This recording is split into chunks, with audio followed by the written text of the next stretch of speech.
You're listening to Pave Media Show. Visit pavemedia.net for more podcasts and video entertainment.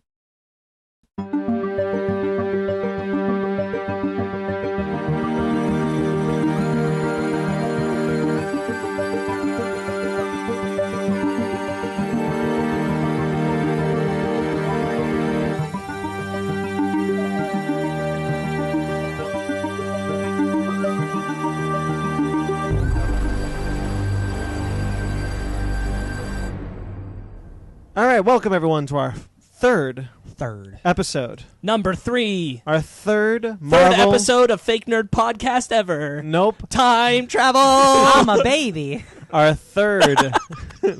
How old do you think this show is? How old do you think I am? I just got a nose ring. This is true, the darkest timeline. The third part of our Marvel Cinematic Universe rewatch, where we go through the Marvel Cinematic Universe films in chronological order as we understand it or have interpreted it. As we understand it. And as the Russos are fighting with us about on Instagram right now. I think they're already saying we're wrong. Yes. Yes. We will get into that in a moment because I do want to touch on that. But I am Brandon T. McClure. With me on this journey, as always, is Ben Magnet. Yo. Sparks Whitty. Hey, what's up? Ryan James Eliopoulos, the 14th. Ooh. Okay, I have to say that's I've had a lot 14. I've had a lot of children, grandchildren. Wow, what's up? That's a lot of RJs. It's a lot. Kill the line. It's really funny because that joke started on the second part of this. Yeah. I know. It did.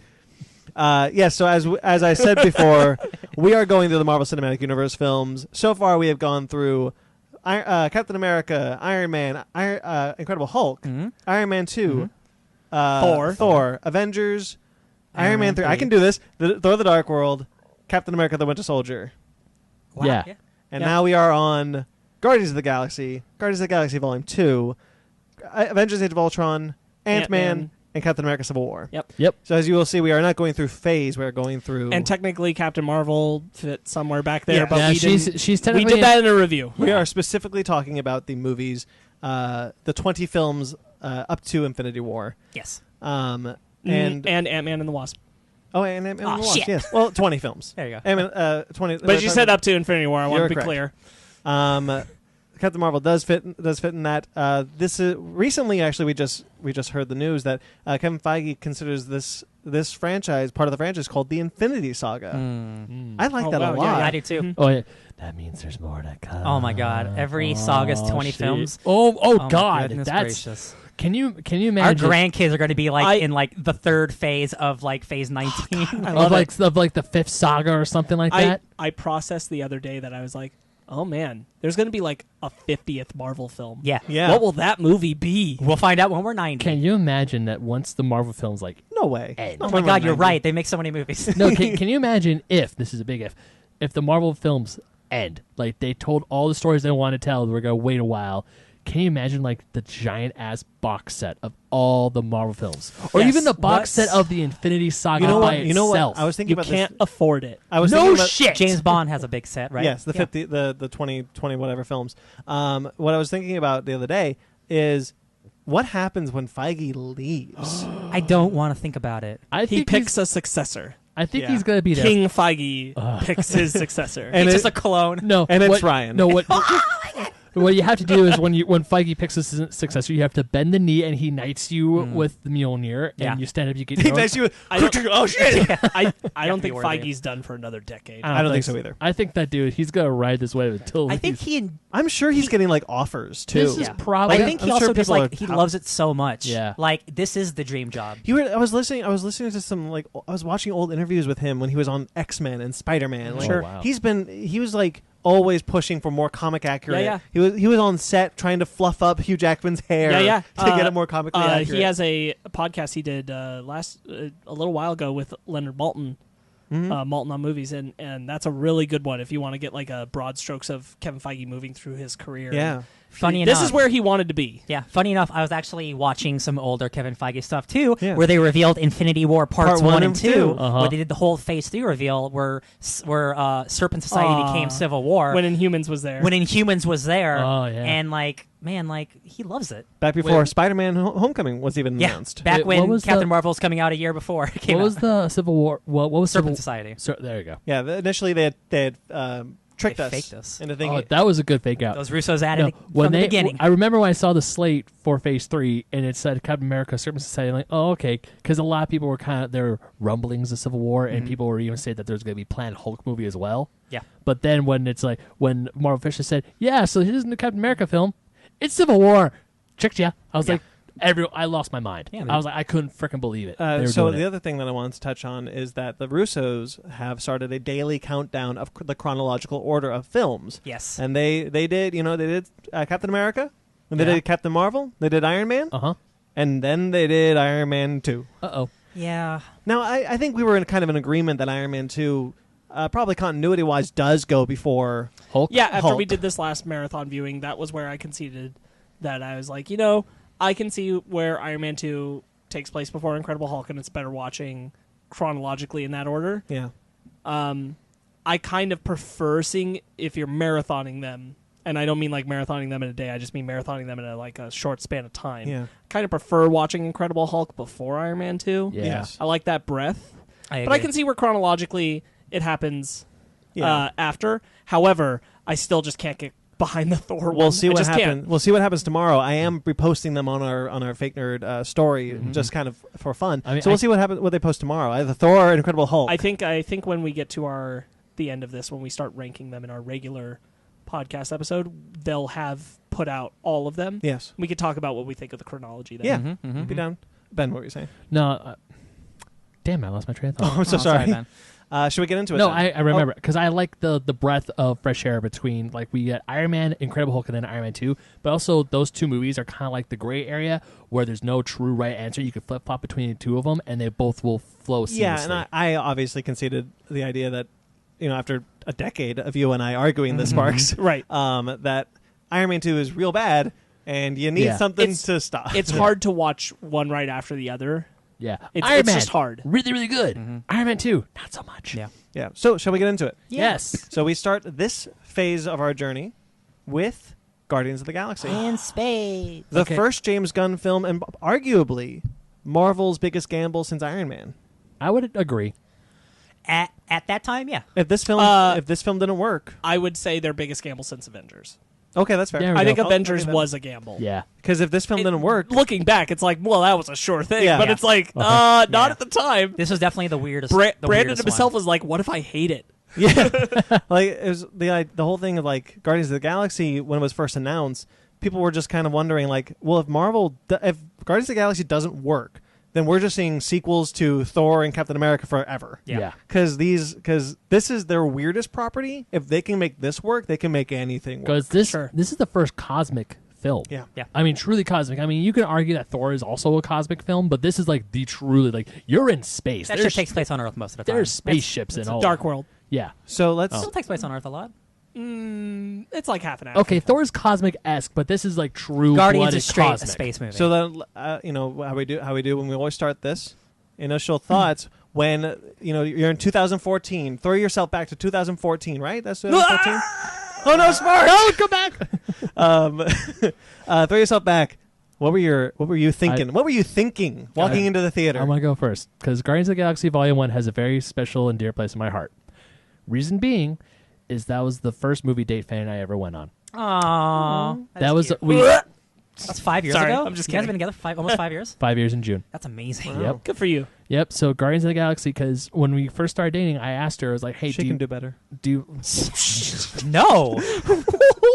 Ben, you're beautiful and perfect. I'm so sorry. I don't know. Damn. You know what? It went through all 5 filters, and I still thought I And should it say still it. came out. Just know he's wrong. It's like the beer in Shazam. It just spilled out of his mouth. Just vomit words. I love you, Fanny's a wonderful woman, and you two deserve each other. Hello, darkness, my old No, friend." Ben, I'm so sorry. All right, Guardians of the Galaxy, So- Ben. When we first started dating and talking to each other, I asked her if she's seen the Marvel films, and she said yes, she saw them all. And so, I know she's a winner. and our first big movie date was Guardians of the Galaxy, and we walked out of there, and the first pop vinyl I ever bought her was Dancing Groot. Nice. And we weren't living together at the time, so I go up to her door, and she opened it, and I'm like, 3 words, 8 letters, say that I'm yours. And she looks at me, and she's like, I am Groot? I'm like, yes, you are. Yes, it is. And I gave her Dancing Groot, and she couldn't believe it. Oh, yeah. Yeah. That's See? 8 letters, yeah. Yeah. I that was want to see Guardians of the Galaxy. close 8 enough. syllables, I guess. Oh, I think you said 8 words. Sorry. Well, 8 letters, sorry. There you go. Okay. 8 letters. But it was Guardians of the Galaxy. It's because I went in that movie thinking that, okay, what do they got? I walked out of there thinking this movie is amazing. The soundtrack was amazing. Everything about that film just got me good. Yeah, I'll go next. Sparks, were you at Comic-Con that year with me? I was. Ben was. I was. Was that the same year they announced BVS? Yes, it was. Yes, I 2014? was there. Yes. That was also I was there. That was also the year You Loki were- came out as. Oh, Tom Hiddleston came out as Loki. We were in Hall H, which is the major hall in Comic-Con, and we were waiting for Marvel, and that was the year that we both got the notification that Warner Bros. Was going to announce BVS, and we both turned to each other and go, excuse me, what? And then he leaned over and told me, and I was like, "You bastards! Why didn't you?" And wait? then like a minute later, they came out and did it. So Marvel had told us that Guardians of the Galaxy was coming out. We knew what Phase 2 was going to look like, and I remember James Gunn came on stage. And I was always so curious about this film because I was like, wow, what a weird cast. Like Zoe Saldana, Chris Pratt, who at the time was just a sitcom star. he was Andy Dwyer on Parks and Rec. Dave Bautista, who had no acting credits to his name. That's not true. He was in a kung fu movie called The Man with the Iron Fist. He no was. real acting credits to his name. That's not fair. That is not fair. I like The Man in the Iron Fist. I saw it once, but I remember liking it. That's the trailer that came out this past week. Sorry. Oh, The Spy. My Spy. oh yeah. I want to see it. Um, Good for Dave Bautista. Bradley Cooper as Rocket Raccoon, Vin Diesel as Groot. Like, what is this movie? How can this movie is weird? We didn't see the poster where it just says "You're welcome" yet. So James Gunn's like, look, we don't have any footage. We got nothing. We just started filming like 10 days ago. So here's a trailer, Right. and we're like, holy shit! And it was the at scene, that moment. it was the at- mugshot scene. It was at that moment when I saw that trailer that I said, this movie's going to rule. Yeah. And I walked in that theater, and I came out with it being my second favorite Marvel film of all time, still to this day. That film is incredible. I think one of the best films Marvel has ever made. Incredible. Brandon, I remember a few years ago we were at WonderCon at the Disney Emporium booth. They had the cassette. I made you buy it, yes. I You remember convinced that me too. to buy it, and Fanny was pissed at me because I can't play it. I don't have a cassette player. No regrets. So get one. So get one. I'm trying to. Okay, jeez. Ryan, do you want to go next? No. Okay. So yeah, I'm the Marvel Comics guy, and I was reading Guardians of the Galaxy, like Dan and Abnett run, the Abnett and Lanning run. Excuse me. It's like one of the best runs, and I'm like, are you kidding me? So Avengers came out, and I was like, cool. The thing that wasn't ever going to happen came true. There's not going to be a talking raccoon. How do you make a I talking feel raccoon like work? this is you every time. It is. gets It to this really point. is, and it's Guardians was the one where it's like they can do whatever they want because not only is the movie good, it's great and it's super successful, and they do all the characters right, and it is a lot of they do a lot different than the comics, but like it's true to the nature of those characters, and it's crazy. Gamora in the comics has a crazy fast healing factor. Yeah. And in this, she's just cybernetically And enhanced. certain characters get more personality, like a Drax. Like Drax didn't really have much of personality, to be honest. He's kind of just like an angry guy who wants to kill Thanos. In the comics, Drax is human. Yeah, he's also his name's like Arthur Douglas. Yeah. And he got transformed into a murderer to kill Thanos. Yeah, it's stupid. Things like that, they work for the better.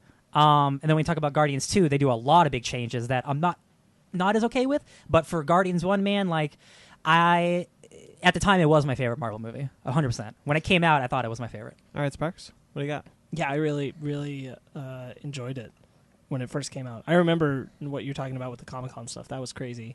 We were all like, filmed for 10 days, and they brought a trailer? They brought a trailer that and then looked everything, so everything, good. Yeah. everything else that ever came to Comic-Con after, like, Batman that v didn't bring Superman. anything, we were like, you're lame. Batman v Superman had been filming for 6 months, and they didn't show us anything. Nope. And we were just like, excuse me. Yeah. Guardians of the Galaxy brought a 10-day trailer. They were filming for 10 days. They flew the cast out from London to San Diego for 10 minutes. Afterwards, they flew back to London. Yeah. So that's like another 18-plus hour flight. Yeah. And they're like, they went back to filming Guardians of the Galaxy, which it's definitely one of my favorite Marvel films. That's for sure. Yeah, and a couple years later, I think just after the movie came out, they announced they were going to do a sequel. Yeah, it wasn't long. I want to say that's. It was.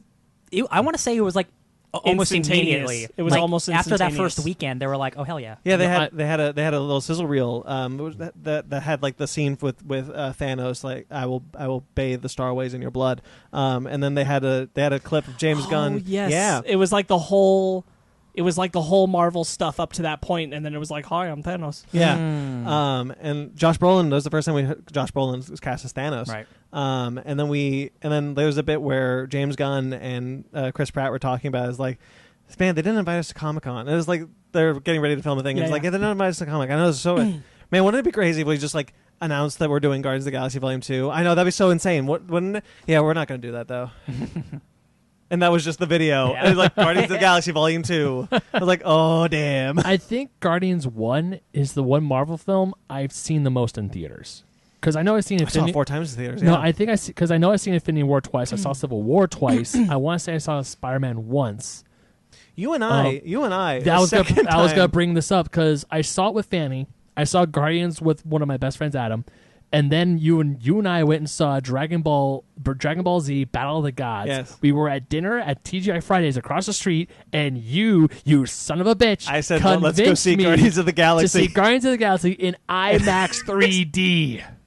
Doesn't sound so bad. So the more expensive There was a version. 9 o'clock showing, so we wouldn't have gotten out of the theater until like 10 or almost midnight. Yeah. I still had to drive to Diamond Bar at the time. Yep. So that was another hour plus Yeah. drive for me. No and regrets. this mother effer. No regrets.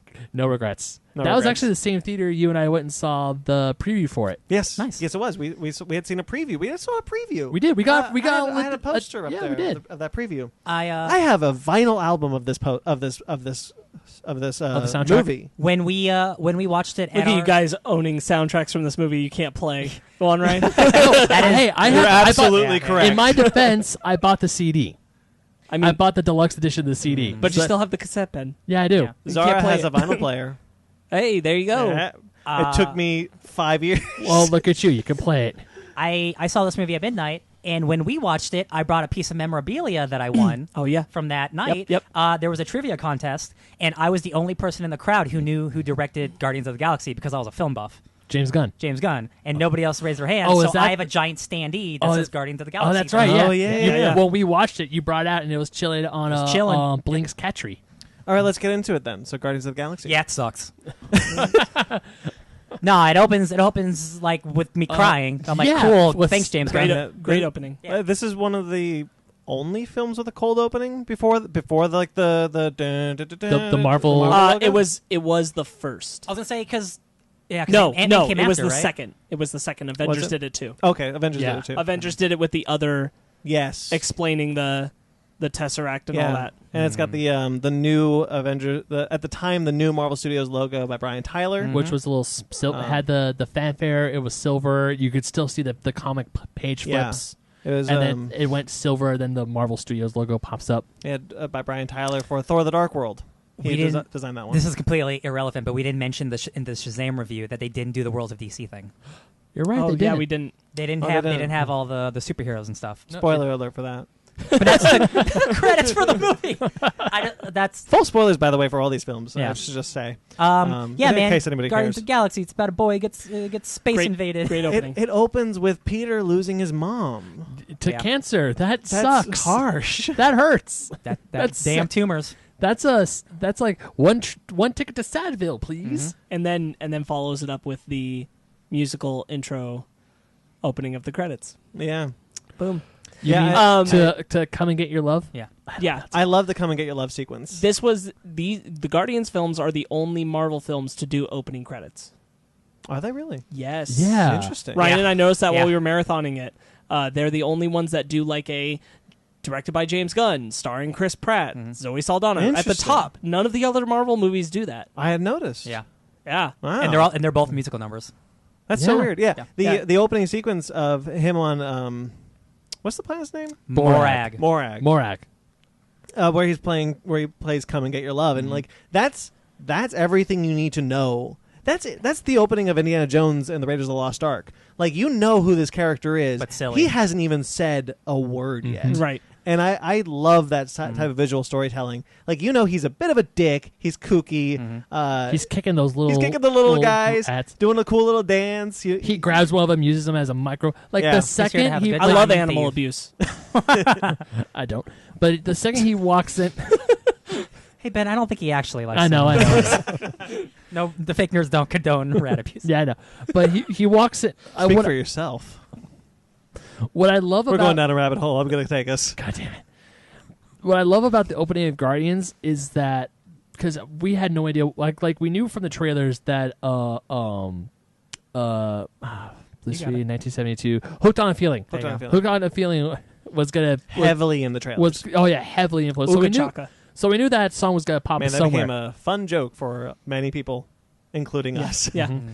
But damn, this whole soundtrack when he first puts on the headphones and the music starts playing, and it's like Guardians of the Galaxy, and it's like the second that happens, I was like, man, this movie's gonna be kick-ass. Hey, what's your favorite version of Hooked on a Feeling? David Hasselhoff's or Blue Swede? Blue Swede.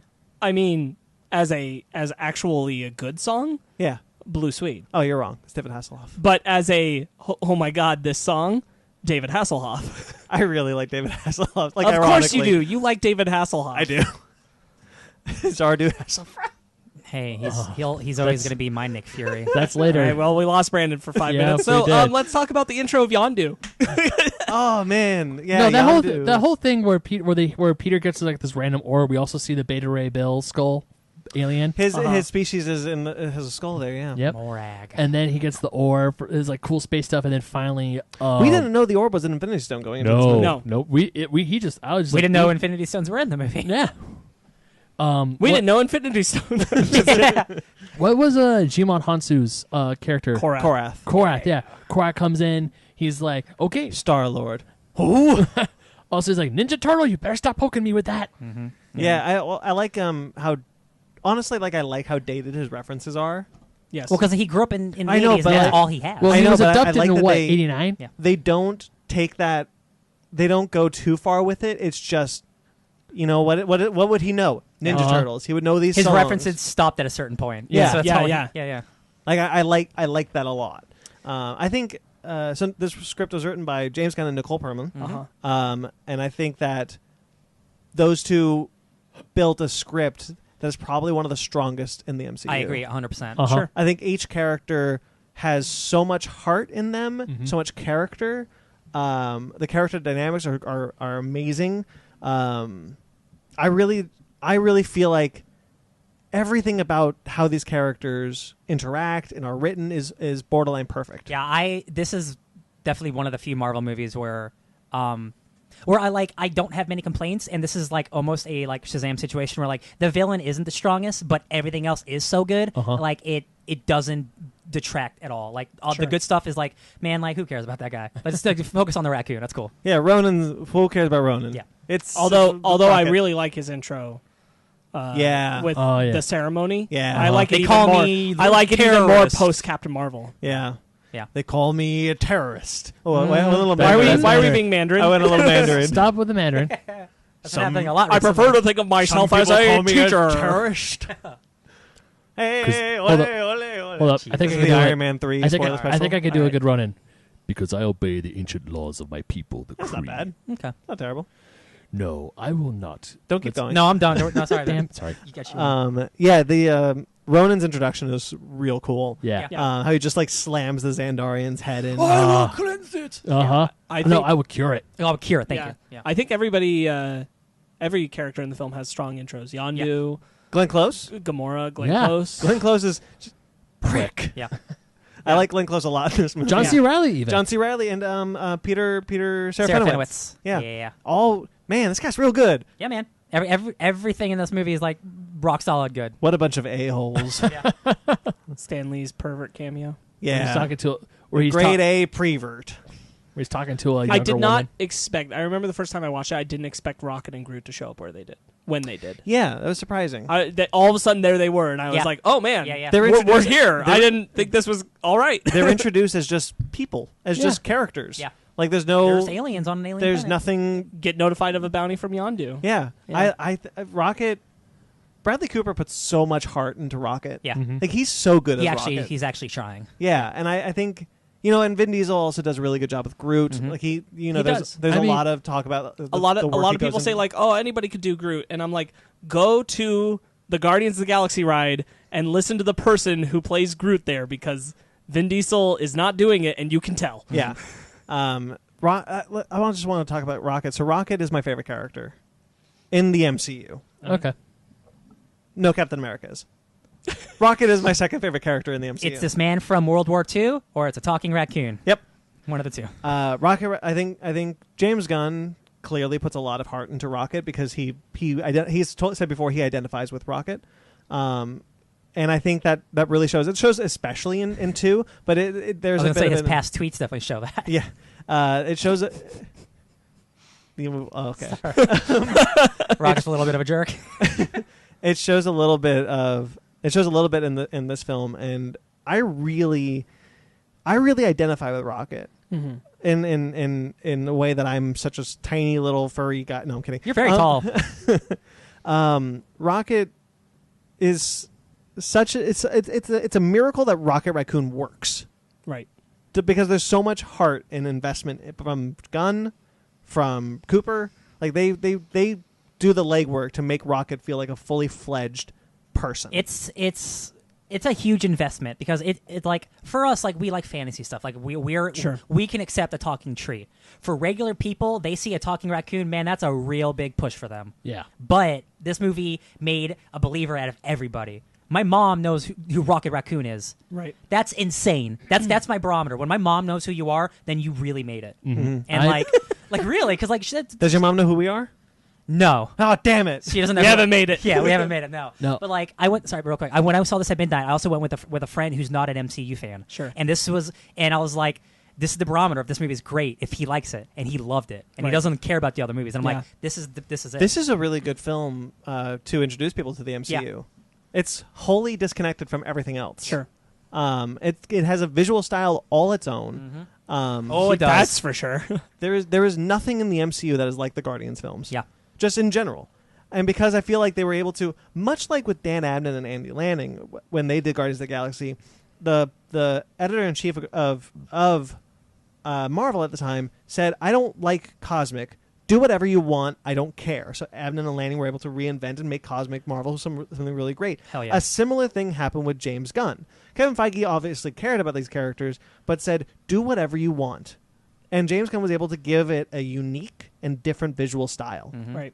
And it shows. There's a lot of love that goes into this film. It feels fully fleshed out. It feels like you just watched the new Star Wars. Like this is Guardians of the Galaxy. If it wasn't part of the larger franchise, probably wouldn't have done as well. But it could be considered on the scale of a Star Wars. Yeah,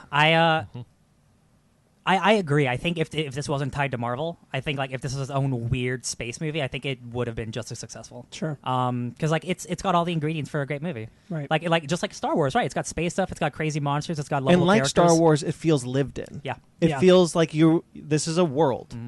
It's not. We didn't just come into this world like Star Trek. I don't know as much as I like Star Trek, but it's clean, it's fresh, it's whatever. It feels like you just walked on to Do we know Star Trek. the Guardians make $1 billion? No. Okay. Guardians. But it made a lot of money. It right? did. It like Okay. $600 million, I think. Okay. Yeah, I think. Again, like for me, like the guy who like I can't believe this is still happening. Like again, this was the one where they made a movie, but they also made it good, and it relates to the whole world. And I'm like, Marvel did it. This was the real test. A talking raccoon. You can have wizards. You can have Thor. You can have Captain America. A talking raccoon on the shoulder of a talking tree shooting a machine gun. And he only says 3 words. Honestly, if you could, dude, like they could literally. And those 3 words are going to make you cry by the end of the movie. No joke. Without like Rocket Raccoon and Groot, like Mr. Mind is something that might not ever work. Sure. Like Sure. you have to accept a lot of things to have a little talking caterpillar, man. You know what I mean? Like, I think Guardians of the Galaxy is super important. I want to say that if Avengers didn't really truly get you onto the whole MCU train, I feel like Guardians did. It's just different enough where like, if that's it's not your different cup enough. of tea. Yeah, because it's like, oh, if you're tired of superheroes, here's a bunch of douchebags in There's space. a bunch of criminals. Yeah, here's a bunch of guys in space doing space stuff. I love like Suicide Squad. really the only major No, you don't. No, I don't. I'm actually really glad I missed that. But the only major connective tissue to the rest of the MCU is Thanos and the Infinity Stones, because we know they're gonna play a bigger role down the line. And again, if you don't know anything about the MCU, then Thanos is just a bad guy he's who just people big, work for. Who it's sits just in a throne and he's a bad dad. Yeah, bad dad Thanos. who just sits on a throne and it's like, Thanks, Dad. really bright purple. and he's like, And you alienated my favorite daughter, Gamora. Dad, I'm right here. Come on. Poor Nebula. I can't move this chair. It's not my time Let's yet. talk. Can we talk about Thanos real quick? Yeah. So Thanos, we talked about in our Infinity War review special that Thanos' characterization, I don't think it's unfair to say, is inconsistent. 100%. It's evolved. Yeah. Yeah.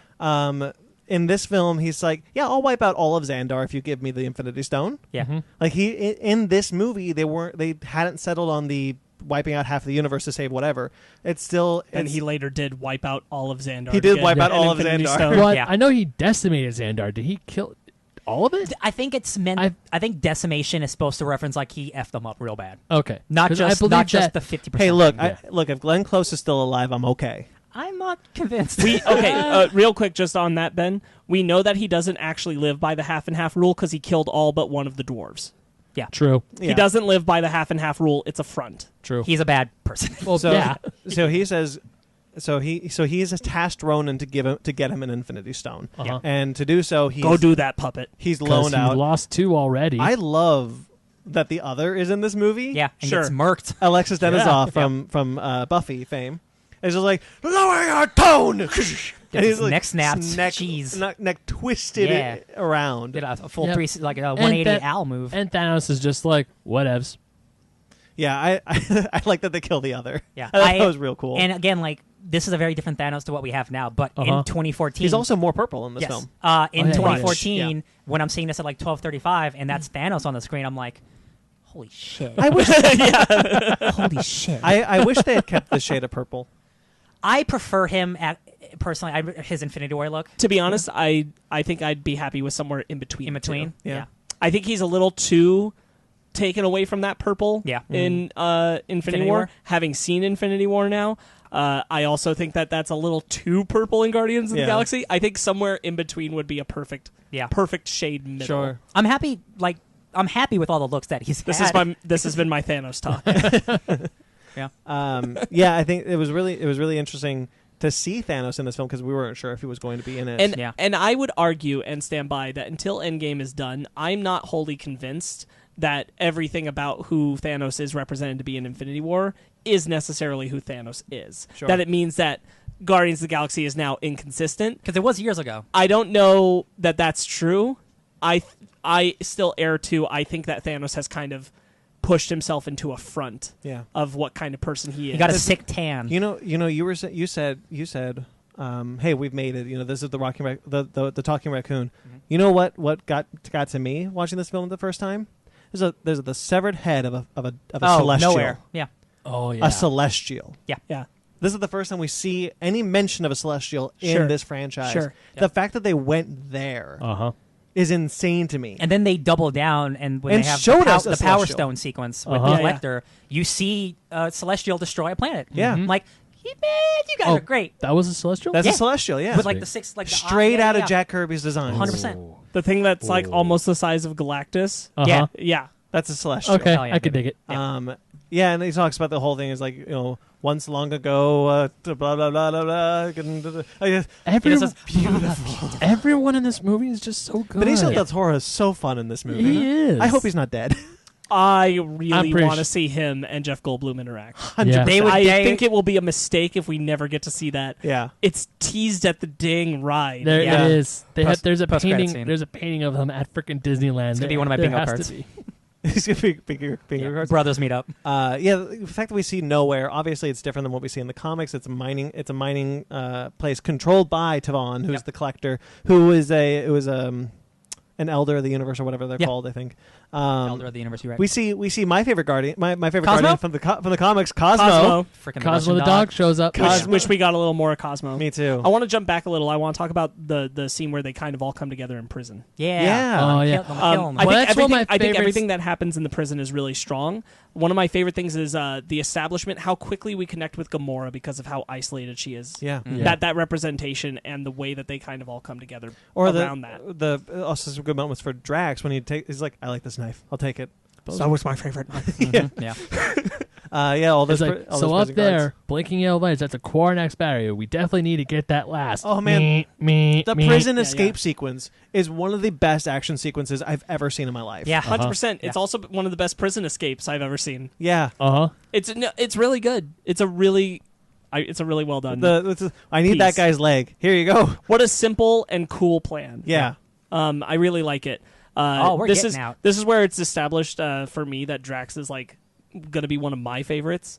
Every moment of him in this film I think is fantastic. Just do not ever call me a thesaurus. It's like He has some of the greatest moments. I am not a princess. Yeah. I do like Drax a lot in this movie. Yeah. Nothing goes over my head. My reflexes are too quick. I will catch it.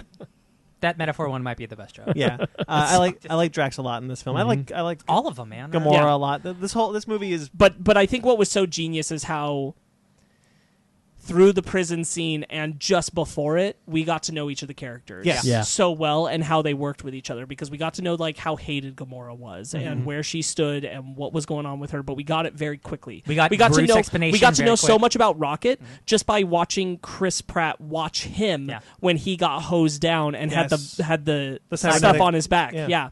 That alone set up so much character for Yeah. Rocket for the rest of the film a going forward. lot of showing, not telling. Hell Yes. When it comes to character or relations. even as you're told something about a character, they are acting a moment that shows even more about what they're saying. Yes. Also, I love when Peter goes back to get his Walkman from the blue guy. Because it's the last thing he has of his mama. Yeah, but also when he flies back, Drax is like, "This one shows spirit, companion. What have you achieved?" He gives him the Walkman. Like, It will be a great ally in the fight against Ronan. "Companion, what have you achieved? What have you retrieved?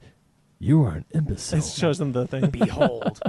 Yeah, man. Yeah. The Milano. We'll talk about it. Like, obviously, we're gonna talk about Guardians too. But like, I think Nicole Perlman really reined in James Gunn on this movie because like I think this is a much tighter, stronger script than the second one personally. And I think without her being there, he kind of went a little crazier in the second one. Where I think this one, like, man, the character stuff is so tight. It is so tight. yeah. Like there is no confusing any of these characters. You know exactly what their motivations are and who they are. Sure. I agree. I think she's really good. The score is one of the best scores in all of the MCU. Absolutely. I think Tyler it's my favorite score. Tyler Bates has created right out of the gate a theme for the Guardians. Yeah. Maybe Yeah. except Civil War, but that's its own thing. And not just a theme for the Guardians, but he plays it in every moment when they're together. Right.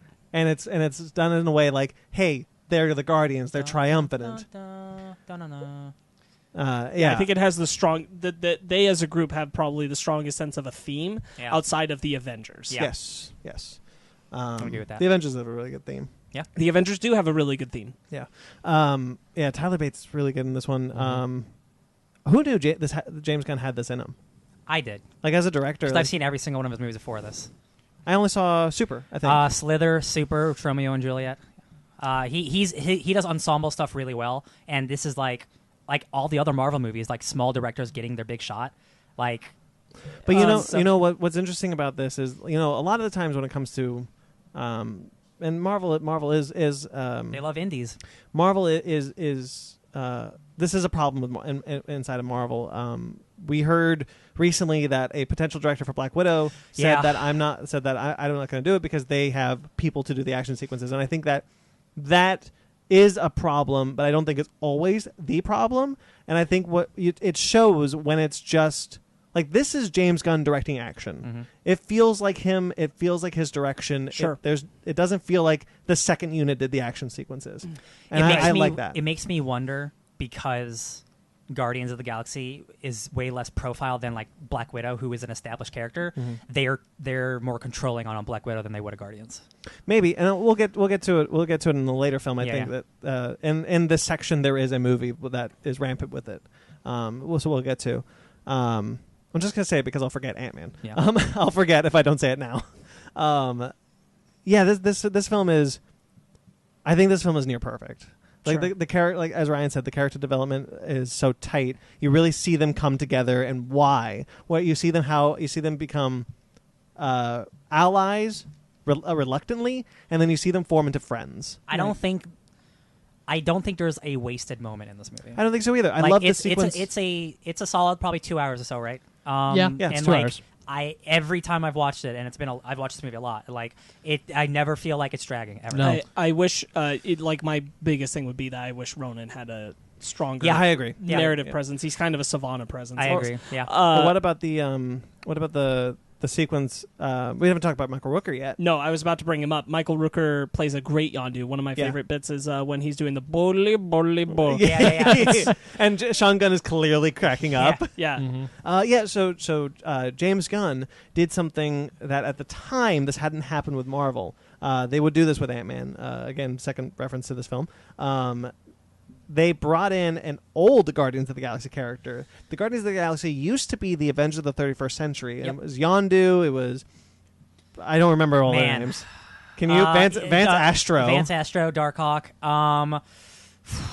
The plutonium guy. So Yondu is kind of a bowman. He's the Hawkeye of that Guardians of the Galaxy team, and it was old Silver Age Guardians of the Galaxy team. Well, he whistles and an arrow in flies. the original comics is what I'm talking about. Oh, okay. In the original comics. So what James Gunn did was he was able to reinvent the character, And it worked really well. It works really well to be an older mentor to Quill, and he is a Ravager, and he expands on that. And I think one of the best things about the second one is that he expands on that. With the original Guardians, I agree. And I really like how he reinvented Ronan. Not Ronan. Yondu. I just blanked on his name. And Michael Rooker plays the character so well. Mm-hmm. Like the repeating of when we first picked you up there, I wanted to eat you. Yeah, they ain't never had Terran before. Ain't never had Terran. Yeah. Could fit into small spaces. Good for thieving. Yeah. I really like how he convinces them to team up with them. Yeah. And I don't want to that final action sequence is It's really good. amazing. With the Dark Aster and everything. That's so cool. Yeah, like the shield of ships. Yeah. On What I Xandar. really I like love is how they when- reinterpreted the Nova Corps. Yeah. Oh yeah, man. So like, I was really worried, like just them talking about the Nova Corps, because like Rich Rider, the original Nova, he becomes Nova because the Nova Corps is destroyed, and I'm like, well, I mean, I guess they could just not have Nova. But then things happen later in this franchise where I'm like, oh man, they're totally just building up Nova right now. Nova Corps is great. I love it. Green Lanterns in space, no constructs, they're cool. With little ships. For the record, I ships. advised against this. Prove me wrong. They got my dick message. I was gonna say that. Even sorry. Glenn Close's hair is like in the shape of like a star. Yeah. And I never noticed that until like I looked it up and I'm like, man, that's so silly. I love it. Even the city is in the shape of a really- star. I really like Glenn Close in Yeah. this. Yeah. I also really like John C. Reilly. No, where Yeah. he's like he says, and I'm quoting here, that he's an a-hole, but he's not 100% a dick. And then- and do you believe him? And then Well, I Glenn don't think Close- anyone's 100% a dick. No. Do you believe that he's here to help us? Yeah. Yeah. I got my dick message. I think probably my favorite scene in the film, honestly, is probably the scene where Gamora is explaining everything that was done to her by Thanos to Peter, and they're standing out by a beautiful imagery of space. Yeah. And Peter tells her about music and that he Bacon? got it from his Kevin mom. Bacon. Yeah. That's real good. My that's favorite- really good emotional core. My favorite Rocket moment is just after that sequence. When he gets I was gonna say, I know it is because it's followed immediately with Rocket being drunk. Yeah. Yeah. And that's I one didn't of your get favorite asked to Rocket get moments made, because yeah. he says he you never co- asked to be made, which is why Brandon connects to the character so much. Yeah, it's just like he's like, you all think I'm a monster. It's like we don't think that. You called me vermin. Yeah. You called me rodent. And it's like, and the I didn't ask to be made line is just so resonant with me. It's like that solidified the character as like my favorite character. Also- in the We franchise. skipped over pelvic sorcery. Yeah. The pelvic sorcery is a great moment. Groot giving a flower to the little girl is also a great moment. I do think there's one line that I can recall right now that doesn't work in this movie. No matter how many times I see it just doesn't work. It's the horror line that Drax says to Gamora. So there's a reason for that, and it's because originally there was another scene in the film where there was supposed to be an allusion to her being a prostitute. She was mistaken as one, and Drax would have been there for it and was mistaken the metaphor. I see. And that line was supposed to be a follow-up to it, and then that original line was cut. So now that line doesn't make sense. Is it where he goes? But they didn't reshoot that scene. It's when they're walking Like, through but and Green he's saying Horror's like, my friend too? yeah. Yeah. Uh-huh. And Because as- the only reason I know yeah. that is because Lindsay Ellis actually did the video on Guardians 2, and in there she explains that she hates that line there, but she also knows that it exists because there was an earlier line that would have set that up. That line got cut, but that scene in the film had to stay. Yeah. So there's just that. Unfortunately, there's just that line that doesn't have the previous vision of why he says it. Because without that scene, it doesn't make any sense. Because if he's Correct. completely literal, why would Correct. he say she's a whore? Yeah. Correct. Yeah. So there was a mistaken identity thing that happened there where Drax misunderstood. Yeah. And just thought that was true because he doesn't get metaphor. Yeah. And But then that, he- that would have been earlier, but that was taken away. Yeah, but then he blasts Nebula and says, "No one talks to my friends that way." Yeah. Yeah. Yeah, and I mean, like that's a That's great moment, but it doesn't. I agree with you. Yeah. Like that green horror moment is unfortunate because it feels Yeah. Very out of place. Yeah. not just out of character, just out of place. Yeah. And it's too bad. It's too bad that they couldn't either reshoot or redub or whatever. Yeah, because you imagine that that's something that happened long after in the edit, and then you can't take away the scene where he's saying all that. There's really no way to cut that line out. And you don't want to do a bad ADR. You don't want to do a bad ADR, so there it is, and there's nothing you could do about it. I can understand how difficult that was, especially because like reshoots is not just like, hey, get everybody go to this location. It's like get everybody back in the makeup. That's expensive. Get everybody back in the Hey, but you know what? The other thing is, the Marvel franchise outside of Thor: The Dark World has never really had major reshoots, if any. Yeah. Like I don't remember. No, any. I don't think that's happened really. Yeah. Yeah, it's very rare for them to have at least major reshoots. I think you're right. Yeah. Now, all blockbuster films go through reshoots. Like all films, they need to like fill in some things, but very rarely do they need like massive reshoots. No, Yeah, I yeah. agree. I agree with you that's a little unfortunate. Benicio's Tavon is delightfully weird. I know we were talking about him earlier. I love him in His this. explanation of Infinity Stones is awesome because it's exposition, but it doesn't feel like junk. Yeah. I think even the Casey casuals can be like, ooh. That's Yeah. what a stone. And we see the Tesseract. Nothing in the ether. prior to that had explained it as well. Yeah. Even Odin's moment in Thor: The Dark World wasn't as concise and visually clear and stimulating as what Tavon did. We knew that the ether was an Infinity Stone from Dark Odin's, World. from Yeah. Odin's description. Did we know that the Tesseract was at this moment? No. No. Because I don't think so. Is this the first time we get the inkling that the Tesseract is a Boy, Infinity I Stone? don't think so. Thor: The Dark World is because No, I'm talking about like, is this film the first time we see the Tesseract as an Infinity Stone? Yes. Yes. Yeah.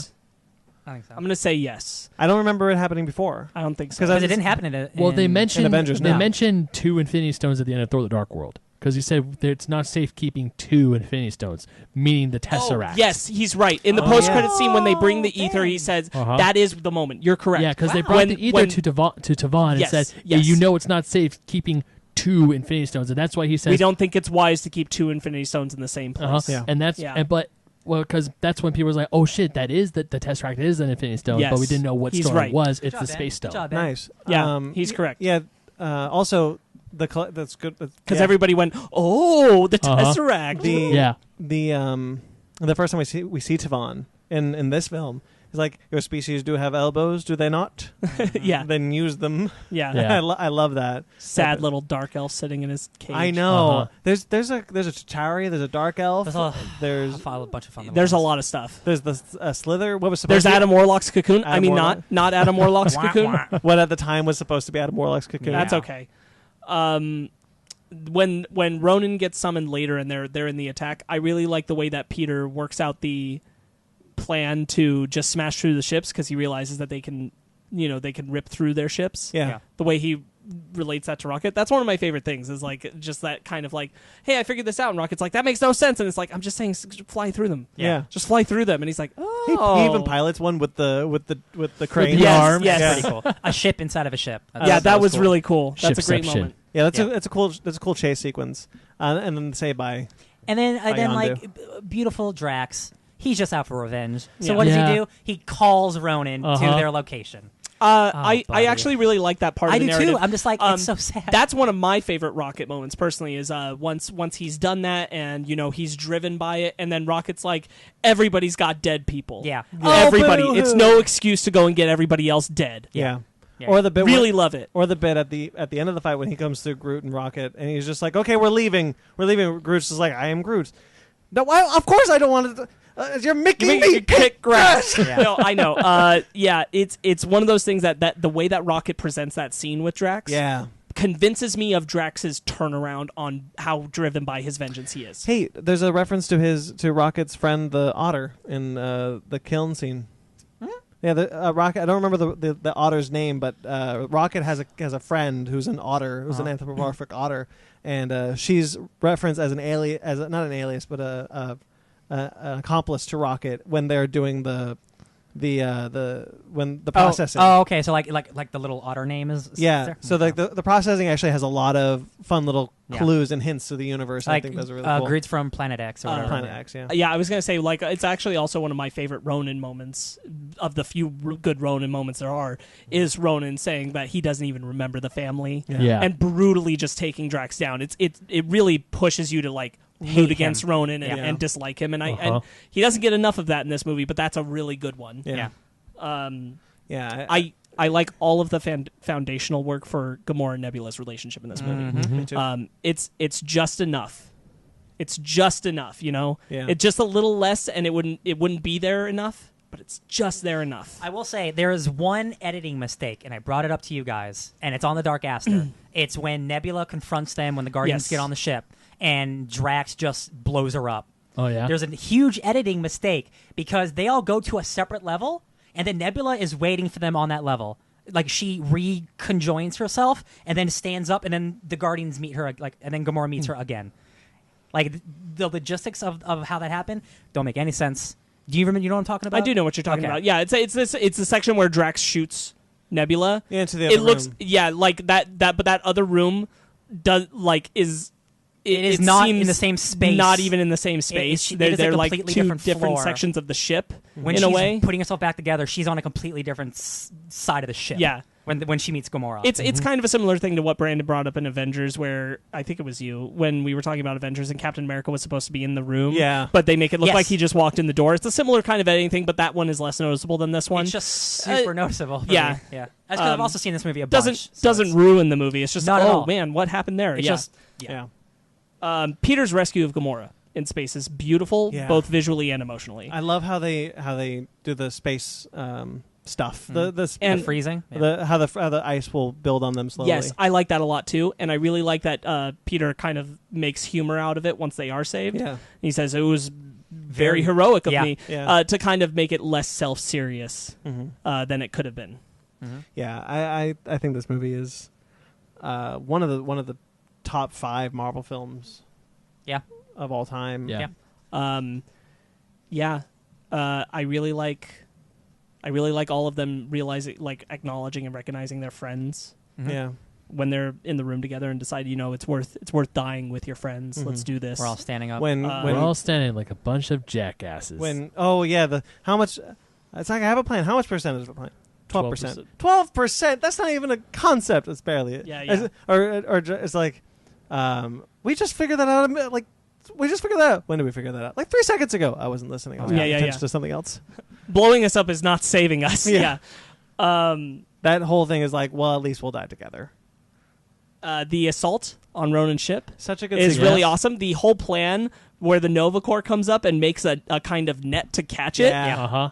that is awesome. Yeah. That is one of my favorite The whole visual space things ever. the whole diversion with the giant explosion in front of the Dark Aster, and everyone's just kind of like, "What's happening?" And man, when Yondu just yells "submerge" and they all go down and it's like, "Oh yeah, here we go." Yeah, man. And on that same section, like, what a brutal tactic when they start dive bombing the city. Yeah. Oh yeah. Yeah, but what a great hero moment for Rocket For the Ravagers. when they all come up and start shooting the shooting the people. 100%. And then Peter, Rocket's sadness to Peter Serafinowicz' death. And how that entire net blows up, man. All those people die. when Peter Serafinowicz yells out to Rocket. Uh-huh. And he's like, "Hang on, Saul, hang on!" And he just blows up. And I was like, "Whoa, that's powerful stuff." And it's a talking raccoon, you guys. Yeah. It's a talking. I love how he's like, I can't believe I'm taking orders from a hamster. Yeah, it's great. Yeah, the voice of Darth Maul, ladies and gentlemen. Oh my god, real quick. The original voice. Real quick, did you hear how he got completely screwed over for Solo? He got screwed over by Lucasfilm twice. So he recorded all of his lines for Solo. He was at the premiere for Solo. They didn't tell him. They cut him and put Ray Park's voiceover. So he saw the Sam movie. Witwer. Sorry, Sam Witwer. Sorry. So the animated voice. Which they should have just made that call much earlier That is unfortunate. Peter Serafinowicz goes to the premiere and watches the movie, and he's not in the movie, and they didn't tell him. It's okay, Saul. You're in Guardians. You're fine. He was screwed over by Lucasfilm twice. Yes. That's a That bummer. was brutal. Dance off, bro. Me and you. Hey, what do we think about the dance off moment where he's trying to distract? I really Ronan? like it. I did too. At first, Yeah, I you have would, no you would problem with think it. that's a cringy moment in the movie because Yeah. there are parts in movies where you just see what's happening. You just you just like close your eyes and like, oh god, I don't want to watch this. Well, I It's think too they're awkward. supposed to be baffled like Ronin. But I love my how- manager. The reason why I bring it up is because our old manager at the comic book store, he would bring up that was the worst part of the movie. That he was saying it completely takes you out of the movie and blah blah blah. And his whole argument was because they were saying that it's a sci-fi trope that there's no other kind of music in this universe. I never interpreted that scene that way. There's always music playing in this film. There's always alien music and human music playing in this film, at the bar and everywhere. And it's not meant to be. Ronan's not meant to be like, what is it that you're doing? He's saying, why are you doing this right now? He's causing distraction.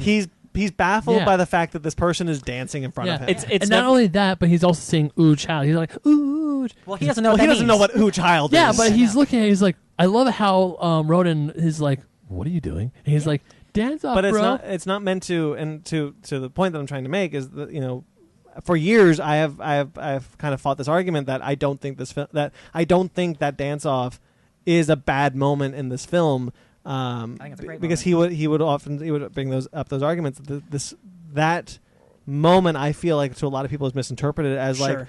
as Ronan saying what's music, what's dancing. He's saying like what are you? Oh, not even Much- at all. Yeah. That's what I was saying. That's a what I was- terrible. Yeah, That's a much- terrible take. Much like bad take. something I'm going to bring up when we're talking about Guardians 2, controversial opinion. When we talk about the Pac-Man thing, I don't have a problem with the dance-off moment because it feels completely true to the character of Yeah, Peter. yeah. So, Yeah. I have no problem with the dance-off. Yeah. Yeah. Yeah. Can you I say like yeah that. again? No, I like Yeah. the dance off part. I that's a funny moment, and also Take my hand, Peter. yeah. Oh man, that really makes me sad. that whole moment. Also, one of the full best circles. visual and emotional beats of the entire Uh-huh. film Yeah. is the Gamora becoming his mom and going back. Like, ugh, what a good moment! And Yeah. the Guardians then all standing together because they channel the power of. The I Power love that Stone. they all channel that They Ro- channel the. You know what? Stone. How it could be a joke. It could be hilarious seeing Rocket's little hand coming up to touch Drax, But it's not. But it's done completely serious, and you buy it. Also helped a lot by the score. Yeah. Not No. to say that the other pieces aren't doing the work, but that score Music also helps really a helps lot. build that moment. just And the fact also- that Rocket decides to go in and help. Because each time one of them touches the other, the theme It amps up. It amps up. It Yeah. amplifies. Yeah. Yeah. So also, We Are Groot broke my heart. Yeah. Yeah. The sacrifice of Yeah, Groot. Groot It, sacrifice. it broke everyone's heart. Everyone was crying. Yeah. When Groot sacrificed himself. Yeah, R.I.P. Groot. When he says we are Groot. Uh huh. Yeah, that's that. Ryan The fact and that I you had to made- have a breakdown on like what the difference is between like Groot and Baby Groot. I know you don't like it. Ryan does not like that Groot and Baby Groot are separate entities. I'm with him. I It understand. doesn't make sense. I compared it to a Piccolo Jr. situation. I understand what you're saying, but it's never been that way in the comics, and it's really hard for me to I get it. digest I that. get it. And yet it is in the movies. Yeah, I know. That's what's up. Real quick. So the one stick that Rocket picks up that turns into Groot, why is it that one specific stick? I think it's because he planted it.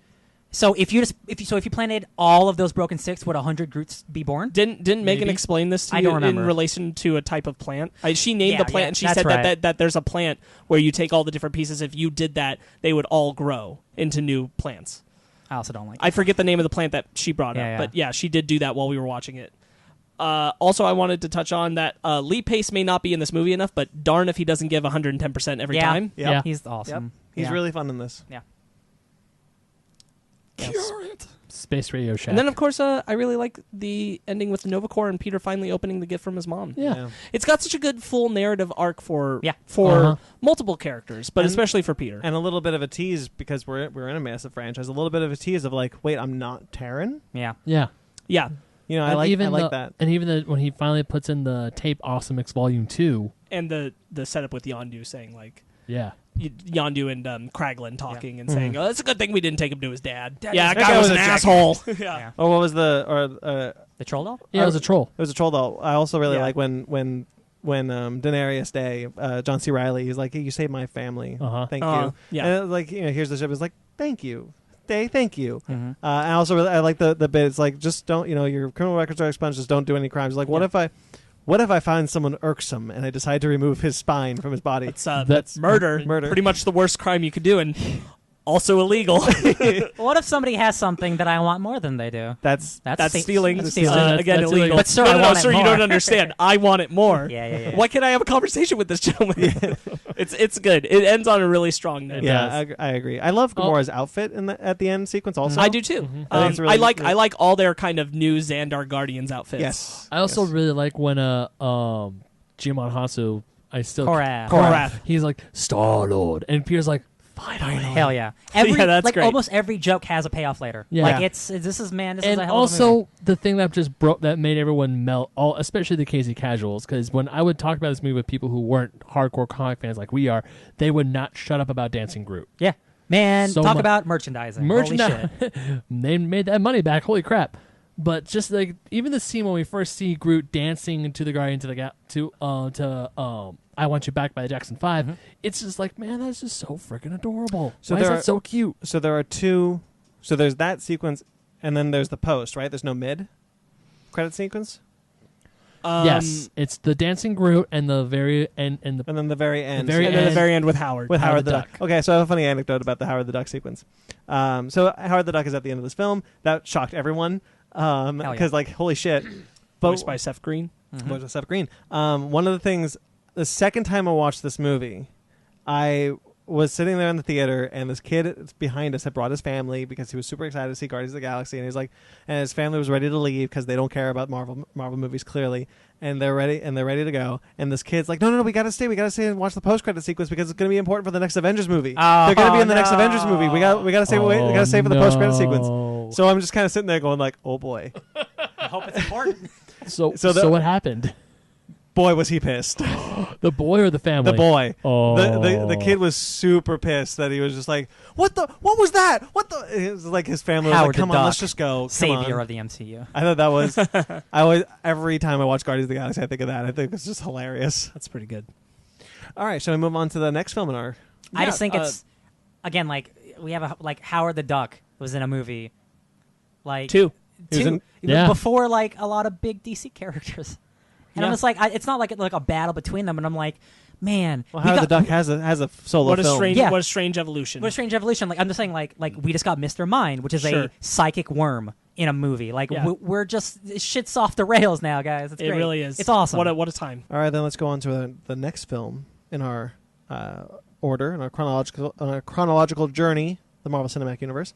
Guardians of the Galaxy Volume 2. Ooh, Yeah. this takes place like 6 months. 4 months. 4 months. 4 months. Mhm. Yeah. Hmm. So this one, you know what? This was a couple years ago, so I don't know if you guys want to do like initial thoughts, what were you thinking going into the film, because it's fairly recent. It was the only film in this journey that we've reviewed on the show. We have reviewed it. Oh yeah, it's true. Uh-huh. Back then, just some notes on it because I listened to it a little while ago. Yeah.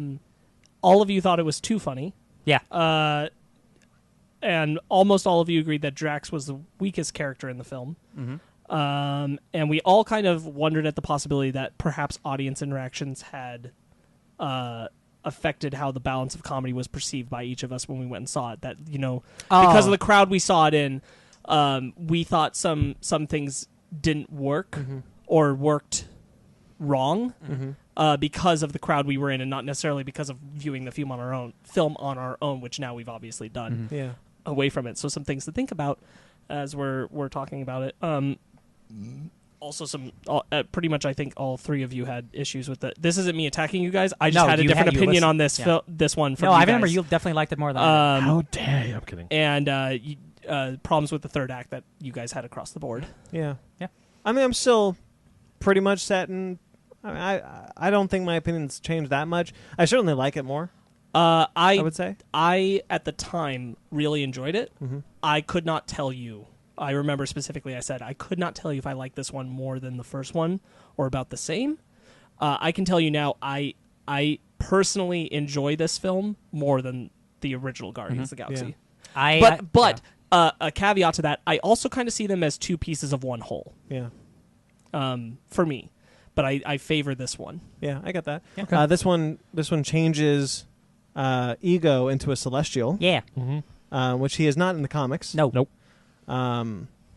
Yeah, in the comics, he's just a floating planet with a head and a He's rocket big ship in his old- butt. Yeah, he's a big old living planet. And this, Ego's a living planet. And this one, they change him into a Celestial, which Yeah. I don't think is that bad. No. It's truthfully, the only character change I dislike is Mantis. She has more of a character, though. In the comics, in the comic book Mantis and this Mantis, I would argue aren't even the same character. She's so different. I agree. Yeah. I agree with that. I think she's improved on because I don't think she has much of a character. Yeah, in the comics. that's actually another thing we did talk about in our old review because we talked about a Guardians of the Galaxy comic right at that time. And we all were talking about how, like, at least with the Guardians of the Galaxy comic we were reading at that time, we said that Mantis was translated much better in the film to have a character because she was just kind of a plot device more than she's like anything she's a in Kyrie. the comic. Yeah, She's milk toast. milk toast. I don't remember then because I think maybe I've softened more on her characterization in the comic because I think it's been a while, truthfully. I think I prefer her character in the comic at this point. And I'm not saying that across the board. All the comics because I haven't read all the comics that's the case. I'm just saying, like, the comic we were reading at that time. Yes. We definitely felt like Mantis was just a plot device and not a real character in that comic. I remember that. Yeah. In the comics, she's got not really empathy powers, but more she can perceive the future. Yes. She's much more stoic. In this one, she's very naive and it's almost like a child. Yeah. A little pet. Drax, yeah, she's essentially Ego's pet. Yeah. Drax, I still kind of have an issue. I think Drax is a little too much. I think Still wholeheartedly disagree. I've certainly lightened up because I don't know if you said it while we were talking or one of the videos I watched, maybe Lindsay Ellis, but like Drax has opened up a lot more since spending time with Peter and all them. So like Sure. I feel like again rewatching this, like I'm not gonna say like I did a whole 180. I still think there's more humor in here than I would like personally. I think not all the jokes land like Guardians 1 they do. But I've definitely lightened up on Drax. Like he's feeling much more comfortable with this group. He can just talk about his nipples because his nipples are sensitive. It's not a big deal to him. This was my big point was that Drax's role in the film never bothered me because I never felt like even when the jokes didn't land, I never felt like he was saying anything that violated who he was as a character. They're not I always jokes, felt like he that's was how a character. He talks. Yes, and that's something I've come around on. right. I totally understand that, and I don't disagree. I just think bits like when he's gagging for too long at the thought of making love to Mantis, like that gag goes on. No pun intended. I think that goes on a little too long. I can understand that. Yeah. I think they're just. I think when we're talking about like the first film is I think tighter. The humor is tighter. The character development is tighter. This film, while still good, and I like this movie a lot. To me, I think that some of the gags go on a little too long. Some of the character development's a little too dragged out. This is where I think it's all just like it's not even like a lot. It's just kind of like you go just like a smidge too far. I think this is where not having Nicole Perlman to help him, I think, rein in some of that stuff to be a little more heartfelt. Not that it's not heartfelt, of course, but instead of taking the joke approach, instead of maybe a more personal approach, I think she definitely helped with the script stuff. And him directing and writing this on his own, it's still really impressive. I think almost like a George Lucas, like when you don't have someone to tell you no, some of the ideas don't always work out. Yeah. Yeah, I think that's. And again, it's not. And this is still like a really good movie. This is Yeah. we talk about the first one. Like this film, the color is ramped up to a 10. This film has, I think, a more visual. This movie looks insanely good. Yeah, I think this movie has a better visual style just in general. The effects look real good still. Yeah. The character development is still good with Peter finding out about his dad and all that stuff. I like the stuff between him and his dad, especially. and the stuff between Rocket and Yondu too.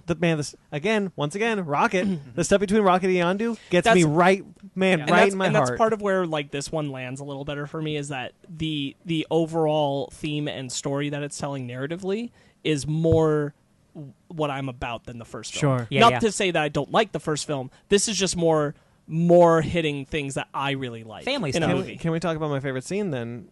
Which is No. okay. I'm sorry. No, go ahead. It's Rocket and Yondu in the jail cell. Sure. That is my favorite scene of the whole movie. Just the bit is like, why didn't you give Quill away? It's like, it was good for the theme. It's like, yeah, that's the bit. That's the thing you sell. I like what's that the one. real reason? I always gravitate to Yondu saying all the things about his life Yes. that are like, because I'm you. Yes. Or the bit with, I mean, Yondu is great in this movie.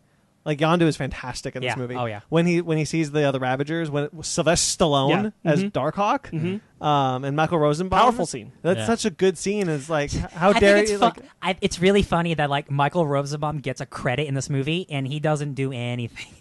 He doesn't do anything. he stands there and looks He silvery. stands there. I don't. Does he even have a line? Yes. Yeah. He says He never he didn't let us down after all, Captain. Oh, at the very end. Yeah. Okay, Yep. so he has one line. Yeah. I just think it's funny that like Michael Rosenbaum's in a Guardians movie. Oh no, That's he has like- 2 lines.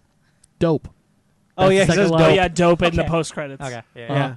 Yeah. Um, Yeah, I think the bit with the whole sequence when and them going to escape to the third quadrant when they're just like when they're trying to get his fin, and it's the whole gag with some of the gags actually really work for me. Like, I think the Groot trying to get all the different He brings all like the a different- desk. He brings a rat. He brings a The- freaking toe. the toe when it's just like when they're just like, you wouldn't have an ice locker with severed toes in it. Nope, We're not going to talk. we're just not going to talk about this. yep. Like, that I think is so good. And like the bit with the hat is like, he thinks he wants you to wear it as a hat. I am Groot. Good. He hates hats. Good, he hates hats. Yes. Not just It's- on it's you, on really everyone. Yeah. Like, what? Really? That's why you hate hats? I like that bit because it's just Rocket is just translating. Uh-huh. He's not even thinking about it until he's like, wait, that's why you don't like hats? all the Yondu Ravager stuff like shouldn't work as well as it does. Like all of it. Taserface? Like Taserface, like the mutiny on him and like Kraglin Yeah. going against I him, wanna- but then yes. being his friend at the end. Yeah, Like I all wanna, that stuff. I want to get to that stuff a little more later. Okay. I want to go back to earlier in the film. Do you want to talk about the beginning? Yeah, I want to. I think that Brandy. everything is really well written for the sense of the Guardians still kind of. It feels like a 4 months in kind of bonding. Like they've been on a ship together for 4 months, but they're still kind of figuring each other Yeah. out. You're not BFFs, but you guys know each other. And Definitely. they're raising Groot in the beginning. And they're bleeding. They're raising Groot throughout the movie. Yeah. And they're bleeding onto each other with their personalities a little. yeah, I like the sequence when they're trying to protect Groot. In the beginning of this, when they're fighting the giant monster, and Groot's just doing the other thing, and they're stopping. He's like, "Groot, don't do that. What are you doing?" Yeah, And then he eats the bug, and Rocket tries to get it out. Credit to Lindsay Ellis, where she talks about that opening scene, which you didn't like in our initial review, by the way, Brandon. You felt like it was way too long. The initial scene, interesting. Yeah, the opening music credits. Oh. You felt that way. That's interesting. I really like it. Not that I'm calling you out. I'm just saying. No, I don't remember. Call 'em out. But As soon as Lindsay Ellis. as soon as we stop recording, I forget everything. Lindsay Ellis pointed out a great thing because Hugo I recently nominated watched her Lindsay video Ellis. on Guardians of the Galaxy 2, and it has this. She pointed out that every single one of the Guardians members has a parenting moment with Groot throughout the opening credits piece, Yeah, I which like makes that it a lot. more than just fun fluff. Yeah, I like that a lot. I like that it's Same. from Groot's perspective. Yeah, I I think agree. that's a good sequence. It's obviously really fun. The beast they fight is like one of the most colorful he shoots rainbow things blasts. that we've ever seen any of them face. Hell yeah. Mhm. There's just a lot of fun in that moment. Obviously, we don't need to go super detailed. We've reviewed this before. Yeah. But yeah, I really like that opening. I feel like it launches you in really well, and I do think that all the characters are written very well to feel like Yeah. they are growing off the bonds established in the The foundation. Sovereign, of like the first film. they're just like a fun group of like antagonists. I think this Ben is Browder. I think this is yeah, love him. I think this Elizabeth is my, Debrecki, who's our Frieza. I really want her to play Frieza. Really? Why do you think I I sent want you that to Tilda picture her as Swinton- the sovereign, and then I want you to really think about her playing a Frieza. And I think it's really good. That's why I sent you a Tilda Swinton King Cold in a text for that once. Because I was talking to these guys about it. Yeah, you never questioned it. Yeah, you never questioned why he photoshopped Tilda Swinton's face on King Kong. I just figured he was just being. It was because that day I'd said that I wanted her to play Frieza. I was like, all right, so who's an older, established white actress who could play King Cold? And was Tilda it- Swinton. Was it you who said Tilda Swinton? No, it was No, me. it was him. It was me. Him? Oh, yeah. All right. Are Frieza's race just androgynous? Yeah. Yeah, for the most part. Yeah. I think so. Like Extra if you technology really thought. want to get deep, like a trans actor should probably play Frieza. Yeah. Yeah. Anyway, that's a whole other thing. Yeah. For our Dragon Ball Z podcast. Yeah. I think this was the second time where I'd watched Guardians 2 so soon after Guardians 1 in like this kind of order thing, and I think they fit like in that space really well Watching them together, close together, rather I than think being so so too. separated away. Yeah, I think that helps watching the two of them one after the other. It's like Shrek 1 and 2. It's a weird comparison. No. I'm with you though. But they feel like two halves of a bigger story. Yeah, they complement each other really well, and it feels like you can just you're still watching the same story play out. Yeah. And I agree with you. I think that's really good. Yeah. I want to talk about something I still don't like about the movie, but I've accepted. I still don't like, and it's not even the Pac-Man thing. I don't like the story fact of giving Peter these cosmic abilities only to take them away immediately. I don't think it adds anything to his character. You could still have the exact same dad narrative without giving him giant cosmic abilities that he doesn't do anything with. That's my opinion. He doesn't even beat him with the cosmic abilities. No, he just distracts him. Yeah. I personally like making Ego Celestial. Like they can do that. Whatever. It's not comics. That's fine. You can change things. But like I don't think it adds anything by making Peter part Celestial, because especially after Ego dies, it goes away. I don't think it adds anything. I think with Ryan. I think that the key point of it is the fact that Peter makes the decision to not be that. Yeah, and stick with his friends. Yes. Yeah. But also, if they would have went the comic route where Jason of Spartax is an emperor of this legion, Peter, come join me on this empirical quest. Nothing to do with superpowers. He still chooses his friends. No, sure. I agree with you Yeah. about that, but I do think that they didn't do that, Yeah. and he's a Celestial here, and so this idea of Peter, who has been up to this point in the film a selfish person, and making all his choices completely based in his own ego, and no, but I mean really, No, yeah. Ben kind of went, oh No, it's man. 100%. Ego is egotistical, Yes, yeah. it's not a mistake in that regard, and him based in his own immaturity. It's the fact that he has been acting that way, and he chooses to have all that power and say no. I think That that makes is sense. the point of it. Whether that completely comes across the way that it should, that kind of depends on how you interpret it. But I do think that is the point of him being able to use that power and then not have it taken away. Yeah. He gives it up. Yeah, I get that point. Yeah. I can concede to that one. Okay. Again, like I don't concede. I mean, like I don't Fight like me, Sparks. I don't like it, but I wouldn't have got the I mean, the, I just made my point. So we wouldn't have gotten the scene of them throwing an energy ball together. That's a and cute that's scene. clearly Ego fucking with him. right.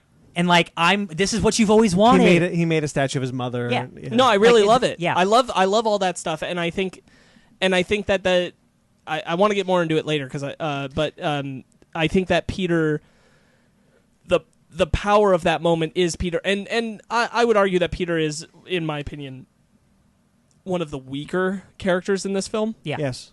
I would agree with that. I think he's kind of along for the ride of his own narrative, in some ways. Yeah.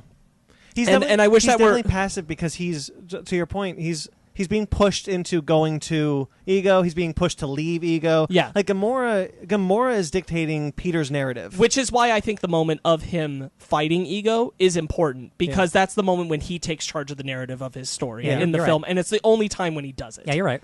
I do really like Yondu's save when Yondu and Rocket save Peter. Yeah. At the end and fight Ego, especially because that's more of kind of what I would have preferred the third act to have been, was them, trying to fight a Celestial together in this thing. Yeah. And the Sovereign kind of, I think the Sovereign also sit in a similar spot as as Peter's Celestial powers, that they don't really serve a point for the narrative. But they're so ridiculously great. But they're so it's so well done. I don't mind it. They're being just there. so silly and fun. Yeah. And the fact that they're there is so I mean, that interesting. their it's a narrative their narrative purpose is to facilitate the what will ultimately be Yondu's sacrifice at the end of the film. They're the ones who cause it so that they have no other way of escape. Yeah.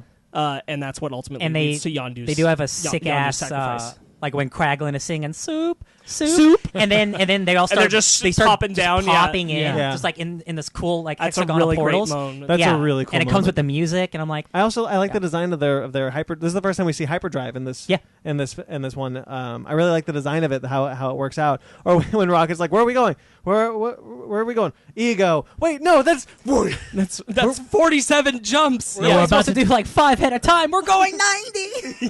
Did he say like 700 It's or like something? 700 700 jumps away. jumps. Yeah. And this is the one we get. We didn't mention in the first Guardians, but we did. This is the Stan Lee cameo, Yes. where it's Stanley's with the Watchers. the long-awaited confirmation of who Stan Lee is. Arguably one of the best Stanley cameos. Yeah, Just I opening like a this bag of worms. And like, what does that really mean? And then this Yeah. one time, I was a FedEx delivery driver. man. Yeah. Yeah. It's good, man. Yeah. Going way back, one of my favorite things that they do with Rocket in this film, it's a small bit, but I love the winking gag. Yeah. And the reason I love the winking gag is the implication that Rocket isn't actually good at controlling his body. Yeah. Because like things are a little jumbled, so he's like, "Damn it, is that my right eye?" Like, I think a quantum, what's that? A quantum asteroid field's pretty cool. Quantum Yeah. asteroid field is a really Just cool like effect. asteroids popping in and out of dimensions is like that's pretty radical. Yeah. Or the gag. Another gag I really like is the Quarnex batteries. Is like Harbor Larry batteries. That's not even a It's little not, bit. Not Not even what I said. said. Yeah. Yes, the quantum asteroid field is one of Yeah. the coolest space things Yeah. Yeah. ever. Yeah, Ever. with the asteroids bouncing around. where they just They pop in and out of reality. Yeah. Yeah. what a thing. And That's awesome. And like the when they get through it and like, okay, we're through, and then the Sovereign Head went around like, It's awesome. son of a bitch. Yeah. Yep. And yeah, visually this movie is astounding. Yeah. I really like the Rocket and Peter setup right from the beginning. That Yes. they're kind of They're like competing they're, captains. they're big dick measuring against each other. Uh-huh. Yeah. Trying to find who has that big dick energy. Or Rocket taking down the Ravagers is a really good moment. Yes. Oh, yeah. Yeah. That's like an that. excellent moment. I Actually, like that one moment a lot. of my favorite moments in the whole movie is when Yondu gets his fin back. And he has the arrow, and the song Well, is of course. and the song is the massacre. yeah. Well, I mean, I don't know whether he killed so many people. I seriously think that's someone probably has edited it. I mean, come on, it's the internet, but someone edited Death count? to the bodies falling to let the bodies hit the floor. Oh yeah, there were literally bodies falling. Yeah. Like- Yes. Like everyone, like Groot is a murderer. Yeah. Groot they're- murders. These are all people bad in that people. They're all film. with murderers. Good hearts. Yeah, Groot murdered people in The first Guardians 1. Or Yeah. I get Taserface again. Taserface might be the same guy from Thor: The Dark World. You know, the second Wouldn't that time I'm going to say he is. Wouldn't that be great? That's how okay. he got the face. Like, You know, yeah. this- one time you look at Makes yourself. Thor the Dark World a little bit better. You look at yourself in the mirror and you're just like, oh, I'm gonna go by Taserface. Every new movie in the universe just makes Thor: The Dark World a little bit better. A little bit better. Just a little bit better. You know what? Ben? I don't like Taserface. Yeah. No. Really? That's fine. I can. I think it's see. It's a stupid name. The first few times I saw the movie, I thought, okay, whatever. There's a bug that's just landed on Ryan. Kill it. Yeah, but after seeing this movie, I'm like, you know what? Taserface. I mean, yeah, I know. Again, he's that person who mutinies and who kills a bunch of people who were like, no, Yondu's our captain. We have to listen to him. But just all in all, it's like, nah, Taserface, you're just a dick. He is just a dick, You yeah. just suck. I mean, I'm glad you die. I'm glad I you're like dead. his inclusion in the movie. I Yeah. don't care for the person. Yeah, I don't know. It's just because I remember when I first saw this movie, like I thought Drax was too funny. After seeing it again, I'm kind of less on that. I don't know why, but now every time when it's like my nipples, like every time Drax yells my nipples, Yeah. Fanny and I we always get a big laugh out of it. Because you guys love nipples. That's funny. I'm not as harsh on the nipple gag as I was the first time I Yeah, saw it. me too. I've lessened on the nipples. They're not. I- not as hard. I love You've the- always been hard on the nipples. I loved the nipples. Yeah, you've always been hard. You have adopted loving the nipples. I was born into born loving the into it. nipples.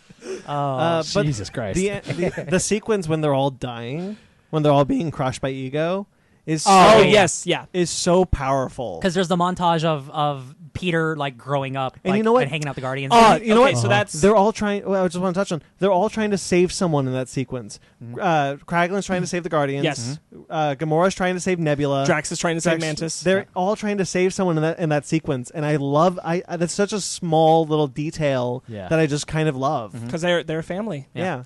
Yeah. Hey, don't push this button. That montage has one of my favorite things because it's got two of my favorite moments that are moments that you've never seen before. Yondu flying. Or is it Rocket flying with Peter, And which then is Yondu with really the gun? awesome, and Yondu teaching Peter with the gun. They're like Yeah. burned in my brain. Yeah. Really good moments. What was the bit? Real quick flashes. They do so much. Oh yeah, the it's the funny bit, the funny visual gag with Rocket and Groot. And whatever you do, don't push this button. So repeat after me. I am Groot. I am Groot. I am Groot. No, not that one. Yeah, That's yeah. the button I told you not to do. I want to touch on Nebula. Nebula is brought into the film really early. Yeah. And she just hangs out kind of in the background, but she gets to be a focal point to the overall film. It allows her and Gamora to really develop, and it pays off a lot of good moments like, well, that's not ripe yet.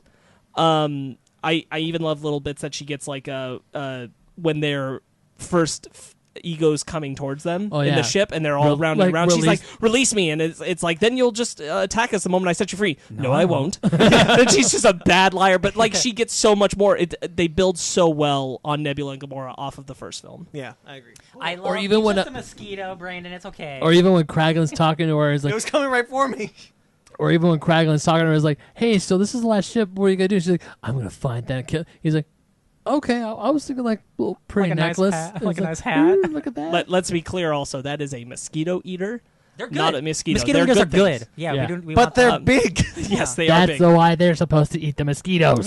Yeah. It was right at my face. I It just want to go over, like, I'm scrolling through notes I took from the film. I have a note like, I love Drax still hanging out at the back of the ship after he goes to attack them with the gun. I love Drax. Like, that's just my notes. I love Drax. Spaceship. He goes. He jumps out of the spaceship to shoot him. Die spaceship. A good Yeah, a good setup to the spacesuits that they have. The Yeah. force field spacesuits. You think they'd have a better method than having two separate items, the spacesuit and the aero rig? Just create one so you don't have a Yondu situation. I You feel me? figured they probably didn't think they'd need No, to. I know. I am really glad that the script did not mince around the introduction of Peter's dad. Yeah. It is right there, right from the get-go. Yep. It's boom. This is what we're doing. Like, it's not He's a playing 6-inch this man. game with like leading up to it or anything. This is what's happening. Yeah. I really appreciate that. Also, I have a note here. Contraxia is a dope planet with a dope name. Yeah. Contraxia Yo. is the planet that Yondu and the others are hanging out. Contraxia is where you go to contract some STDs, my man. Howard the Duck is in that sequence. Oh, Yeah. he's definitely With a bunch got- of robot hookers. He's definitely got some STDs. And we already talked about Yondu and the Stallone stuff, which really sets up good for the ending. Mm-hmm. But I do have a note that says, the horns of freedom and the colors of a gourd flashing over his grave are some of the most awesome sounding things ever. Yeah. yeah. And Stallone does a lot with a little. He really Yeah. does. He's actually trying. What I really like about the end sequence. So the end sequence, the very end makes me cry. It's a funeral. It's sad. Like Yeah. No, when not they- only that, when Cat they Stevens is playing in the background, father and son. It's when just, they ooh. dissolve when they burn Yondu's body and it's the shape of an arrow as it It's goes out. arguably the most beautiful funeral scene I've ever seen in film. Yeah, and like Yeah. and when Kragan's like they came, They all came. and Rocket's like they came. He banned Yeah. like he yelled at them. He and yelled at them still and he came. stole batteries he didn't need. Yeah, I like that. I like that moment, and then It's real I good. also really like Stallone's like he died a Ravager after all. the Yes. final shot of the movie Yeah. is a rocket raccoon crying. Yeah. One of my favorite And Groot, things in they all that, hugging Groot. yeah, it's crazy that's the last shot of the movie. It's really good Yeah. though. Yeah, that whole ending is so strong. One of the parts that always gets me every time I watch it that I really connect with is Kraglin when he sees the other Ravager like, ship "Yeah!" shows up and he's like, yeah, and he's kind of crying and he's he's doing doing the Ravager Salute. chest punch. Yeah. Yeah. He I was really a brother liked it. till the end, man. He was. Yeah. It was so great. That I'll talk about the mutiny stuff now. The mutiny stuff really gets me. I like it a watching lot. the guys who are loyal be thrown into space and die. Oh. And what it is it's the slow motion, like Yondu murdering all of them works so well because you hate all of them so much because you watch the slow motion of them like making fun of the people Yeah. dying Yeah. in Like space. what Tommy Flanagan famously Chibs from Sons of Anarchy. yep. When he gets shot out into space, I'm like, no. And just like they're all just like waving bye. And not only that, Yeah. you Suffocate not or like only- spasming in a joke at the them. That's worst the last part- thing you not- see when you Yeah. die. Not just that, but you also see the trail of bodies Yes. Yes. behind Yeah. them. all your friends dead And- behind you. and That's I the really, worst I part. really like Kraglin's heel turn when he Killed goes all to- my friends. He's, they have to kill Yes, all my that's friends. exactly what I was Uh-huh. leading to. Is Kraglin saying I didn't mean to start mutiny. They killed all my friends. Sean Gunn does a lot of good emotional legwork in this movie. Yeah, he does. Kraglin's a really good character in this movie. He's really good, and it really helps fill those beats. And I think Yondu killing all those people feels so good because you hate them so much because of that scene. You don't feel bad for them anymore. You're like, no, let those bodies hit the floor. So this film has the most post-credit sequences. Yep. Yeah. In the franchise. And a little there's a little Jeff Goldblum. Yeah, a little hint dancing. to Thor Ragnarok. They just had that from Thor Ragnarok. That's wow. That's like almost an entire year later. I want to say out of all those post-credit scenes, I want to say the most important one is the Adam Warlock one. I think there's because a couple of important I think it's only important for Guardians 3. Well, that one sets up either what's going to happen in Endgame or what's going to happen in Guardians 3. It's not an Endgame. It's not an Endgame. What I think is you don't care. What I think is interesting about I think they're all important to some degree. I think the obviously the time jump with Groot. I think that's important because it sets up the stakes for where we see them in Infinity War. Well, also I also think the one that's the second most important, because I do think the one that's most important is the Adam Warlock one, as you said, but only for Guardians 3. The second most important one is the Ravager captains coming together and forming that original Guardians of the Galaxy team. Right. You have Michelle Yeoh. You have Ving Rhames. Miley Cyrus. Yeah. Charlie 27. But the one and then the Sorcerer Supreme. The alien one, The alien Sorcerer Supreme. But also the thing is that there's also that one where Kraglin's trying to master the arrow, and it's funny, but it gets tracks. Yeah, it's hilarious. Don't get me wrong, it's still funny, but it doesn't really. It's just there to. It's kind of like the Groot dancing scene at the end of Guardians 1, where it's there to be cute and funny. This one is just like he's trying to learn how to use the arrow like Yondu, him up to be the new captain. But he accidentally stabs Drax. It's as important as the shawarma scene is in Avengers. Yeah. Like it's there for fun. Yeah. It's there for you fun. got like 5. I think, and they're all pretty much for Guardians 3. In some way. In some way, Yeah. Like none of it's gonna. tie out to I would love this. You know what? Okay, so God, I hope Kraglin's in Endgame. I'm going to talk about this briefly. I think that before Disney fired him, when they were talking about Guardians of the Galaxy 3, we were pretty sure it was going to be the next film after Spider-Man: Far From Home. It was going to set up the entire Phase 4 lineup. We were pretty confident. I think there was a spin-off in the works, and there could still be, of the original Guardians of the Galaxy. Oh, I think that was 100% a consideration. Yeah. I can see that. And I'm if that's no longer happening because of this screwed up schedule that they have to play with. Yeah, I'm just call it Guardians of the Galaxy 3000. I'm very upset. Yeah, 100%.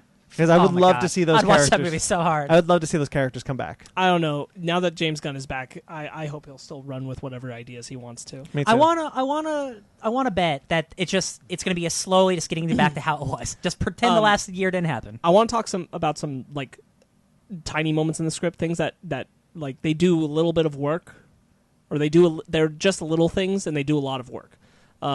Rocket being self-conscious about his triangle face comment. Yeah. Doesn't he touch his face? He touches his face to feel it. There are some lines that are said really casually and not off screen, but you aren't looking at them. They're not the focal characters, and they add a lot of character development for like how the Guardians are coming together as a family. One of my favorites was Gamora says to Drax when they're leaving, "Why do you have so much luggage?" And Drax says, "I don't want Groot playing with my things." Yeah. Yep. Yeah, I remember that. There's so many good little things like that in this script. I really like it. Also, I wanted to talk about Ego's planet is so well designed. It's beautiful. And the visualization he does of all the history of him, like, and even when it becomes like the gross stuff of him making out with all the it's really cool. I like everything about Ego's planet, especially the design of his body, how it forms and things. And I love it when it forms into David Hasselhoff. And when it dies and it's like old Evil Dead 2 claymation. Yeah. Yes, awesome. Drax, I got a penis. And it's not bad. You Earthers got hang-ups. Yeah. Man, yeah. Poppins, y'all. Yeah, Kurt Russell. Well, obviously Mary Poppins is dope. But, man, Kurt Russell is real good in this movie. When he uses brandy to, like, mess with Peter, he's like, Peter, this is the sea. That's so deceptive and twisted. Yeah. I love it. All right, so I got a quick little anecdote about the Brandy song. When I went to Orlando with some friends last January, I made like a little Disney trivia thing. Oh, yeah, you told me this. Yeah. And one of the questions was like, what was a song that Ego and Peter bond over when they were reminiscing about Peter's mom? And one of them, and I think it was, and one of the guys sitting like right behind us heard me say that. And he was like, "Wait, is it this kid's talking about Brandy. After someone answers the question, he leans over, taps me on the shoulder, and said, "Dude, you were way too young to know that song. How do you know that song?" I'm like, "Oh, Guardians of the Galaxy Volume 2. Guardians of He's the like, "What?" I was like, "Yeah, there's in a Marvel movie, Guardians 2. All these old songs were in there," and he just could not believe that I knew what Brandy was. Look at that, bringing the older generation and the younger generation together. Just gonna peek behind the curtain. This is a lot of the times you get some humble brags in about old people saying, "Oh, you shouldn't know this music. You're too young for that." I just think that's kind of funny that you keep bringing it up. Hey, I played both soundtracks for my dad and his wife in Texas, and they're like, "What?" Yeehaw. Yeet yeet. Yee yee. Yipe yipe opa. Oh jeez. Oh boy. Yeah, I think we're about wrapping up this discussion. Music in this movie was also excellent. Yeah, of course. I think the soundtrack's better than the first. I like more songs than the second one for sure. Yeah, I think I go back to the second one a lot. I think also thematically. I think the score's really strong. I think it works for especially like the Brandy stuff. Like literally talking about like, my journey is the sea, and I can't be with your mom because I got to kill her because like all that. Yeah. Like Thematically works. we did his heel turn when he's like, "That's why it killed me when I had to put in the tomb." And Peter immediately shoots him immediately. I love that. Immediately. So It's good. so good. Yeah. By the way, this came up in our original review. Brandon, how do you feel about David Hasselhoff now? How did I feel back then? You didn't like it, Really? really? No, I don't mind it. Okay. You felt like it was a joke and it didn't work in the moment. I mean, I remember I felt that way too. Yeah.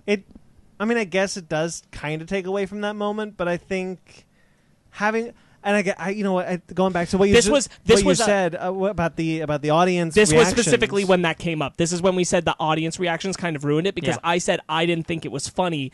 I took it as sinister. When we watched it together, Yeah. I saw the sinister. Like I tried to be everything you wanted me to be, including David. I tried to Hasselhoff. pick Yeah. the form that would best suit you. Yeah. It's aggressive and It is and aggressive. mean. It's but twisted. And like when I saw it, and I think you had the same Yes, experience. you like saw it with audiences people were that laughed. laughing, Right. Because like, oh, ha ha, David Hasselhoff, ha ha. Yeah, I think that made all the difference. Yeah, Watching right. this film, this is the first time I've seen this film since it was in theaters. Honestly. Oh really? Oh, Yeah. wow. Okay. So watching You didn't it- watch this in lead up to Infinity War?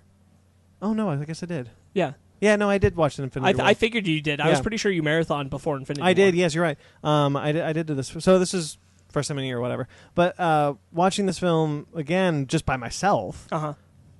that moment doesn't come off as comedic, Right. And I think watching it in the theater with the audience being like, "Haha, David Hasselhoff," Yeah, I think yeah. that changed my perspective of that moment. I'm really glad to hear that because that's the thing that we were talking about back then is that I didn't have an audience that laughed in that moment. Yeah. And that's why I was like, I didn't think it was funny. I thought it was really sick. Yeah. Like it was really sick and messed up. And so I'm glad that It is. you feel that way about it now. That's definitely awesome. is, yeah. But the Zardu Hasselfrau line is still one of the best names I've ever heard in any kind of sci-fi. Yeah. Not to undersell Nebula, I just want to touch on that. I think Nebula, everything that was done to build her character, because I don't think that she was definitely like well handled in Guardians 1 for what she was, but she's developed in Guardians 2, and I really think that all those moments where she talks about what happened with her and Gamora, how Gamora never let her She just wanted a sister. win once, never let up, all of that was solid. Yeah. And the way that Peter's speech at the end talking about what was in front of him with Yondu and how that makes Gamora recognize Nebula makes everything that happens in Infinity War work so well. Yeah. Makes that relationship so strong, and what I imagine will happen in Endgame work really well too. Yikes. The whole bit is like, you know, I had a pretty cool dad. Mhm. Like, you know, Yeah. that whole bit is really Yeah. good, really solid. Yeah, All right, shall we move on to our next film? certainly. Yeah. What is really it? happy. I Who really knows? like We'll that. never know. So Avengers: Age of Ultron. The next film in this order is Avengers: Age of Ultron, the second Avengers film. Yay! Controversial opinion. Yeah.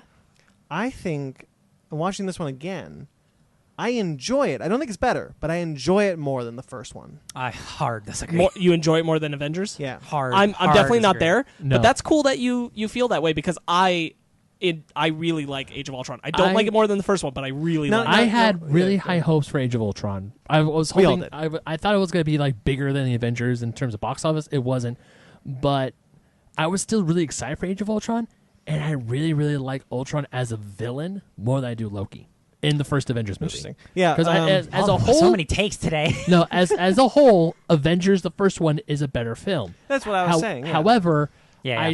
I mean I enjoy Avengers more than Age of Ultron, but I enjoy Age of Ultron not just as much, but I still enjoy it. Because I remember a lot of people were ragging on it, saying it's like, "Oh, this isn't a good movie." I was like, "No, this is still a good movie. What's wrong with you?" Avengers: Age of Ultron. Oh, I again, as Ben said, I don't think it's a better film than Avengers. Sure. It's not as tight. Yeah. It doesn't. No. The script isn't as strong. It's how I feel about a lot of sequels, where it's not a better movie; it's more entertaining, though. Yeah. But I think I get more of what I want from an Avengers movie in this film. There are things that don't work. There's some gag. Like we talked about Guardians 2. There are some gags in this film that don't work. I don't like there are things that specifically I don't like. Which the whole thing of like Natasha's a monster because she can't have kids. I don't like that. I don't like that either. I don't like the gag where Bruce falls in her boobs. I don't like that either. I don't like both of them. Like I don't like a lot of the stuff that they do together in this movie. To be honest. I agree. However, I got ahead of myself. Yeah. This is 2014 still? 15. 2015. Yeah. 15? All right, bring yourself back to it is 2015. bring yourself back to 2015, guys. Benny saw it with us. 4 years Nice. ago. Wow. Going into Avengers: Age of Ultron, what do Man, we think? my hype was real. I was super styked. I was super hyped. Yeah. Yeah. We got another Avengers movie. How can I not be excited for Yeah, this? it's good.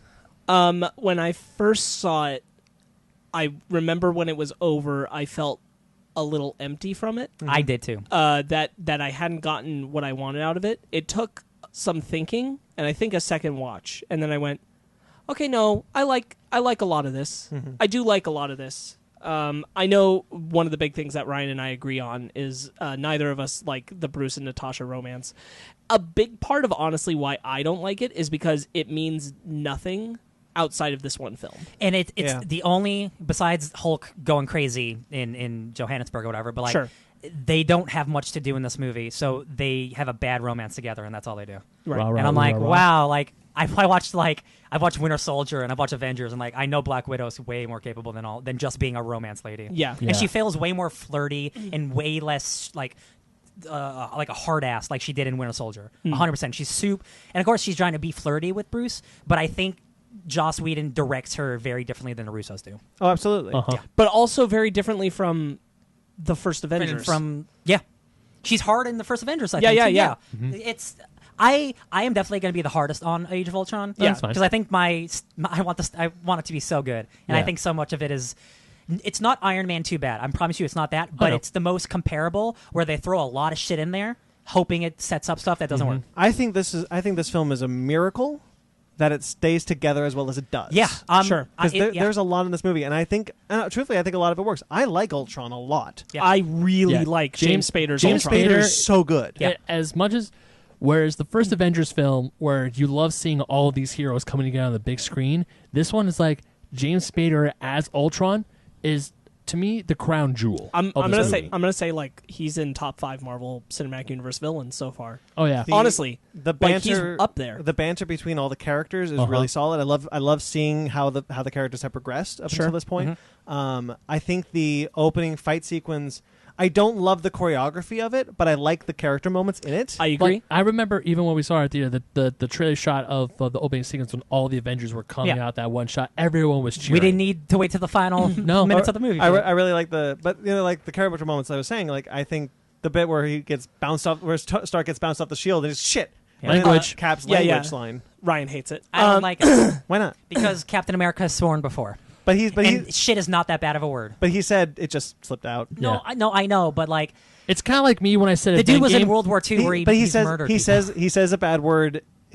Fury, you son of a bitch, Yeah. and Fury makes fun of him. It's Yeah, like the everyone's whole, making fun no, of him the because whole he's. movie. No, I know. Why would you say Ryan, that? it's kind of like when you guys make fun of me for saying Endgame. Yeah. It's like that. It just slipped out. Yeah, it just slipped out, and then you guys are, and That's then fine. That's fine. And now, I know. I That's get. fine. and I now get it. Endgame is a T-shirt. Yeah. Real quick, like my overall thing on Ultron, I know why I like this movie so much. The big reason I like this movie is because it is the only movie in the MCU where the Avengers Are being the Avengers. are just being the Avengers. Yes. That's the thing. They're doing their thing together as a team, Yeah, yeah, saving the world. There's not something else to it. There's not them figuring it out. There's not them broken apart and kind of having to work it out and come back together. They're just together as a team. This is their Justice League Yeah. Yes. movie, which I know Justice League is, Yeah. is okay. But one of my favorite things about Justice League is that it's a movie about superheroes being superheroes. Yeah. Just doing the superhero job. And that's what this movie is. And I like that. And I don't think that a lot of the movies that they do with these characters afterwards work without that foundation of them being here in this moment. I want to go back to that opening sequence because there are other bits in it that I wanted to touch on really quick. I feel like Thor's fighting style is real bad when it's hand to hand and there's nothing there. He feels really like jerky and kind of like clunky fighting nothing when he doesn't have the hammer. And I there's a couple of I see what you mean, because like he's supposed to be super strong, so when he does a punch, someone goes flying, but like the connection isn't there. Yeah, so I know what you mean. we see it again in Ragnarok. I had the same problem in Ragnarok. Like his not hammer fighting style is real rough. There's like one specific shot where like Thor jumps on top of like a standing tower and kicks a dude off the tower. Yeah. But like the connection's like not even there. It doesn't feel like he's kicked someone. Yeah, it just feels like he's like going through the motions. Yes. And that could be just, the choreographers aren't that great, or maybe Chris Hemsworth is uncomfortable with the hand to hand fighting. It could be any number of things. It's just, to me, it feels a little weird in the movie. And that goes to the I don't think it's not as fluid as the first Avengers was. Yes. Comment on bouncing off of that.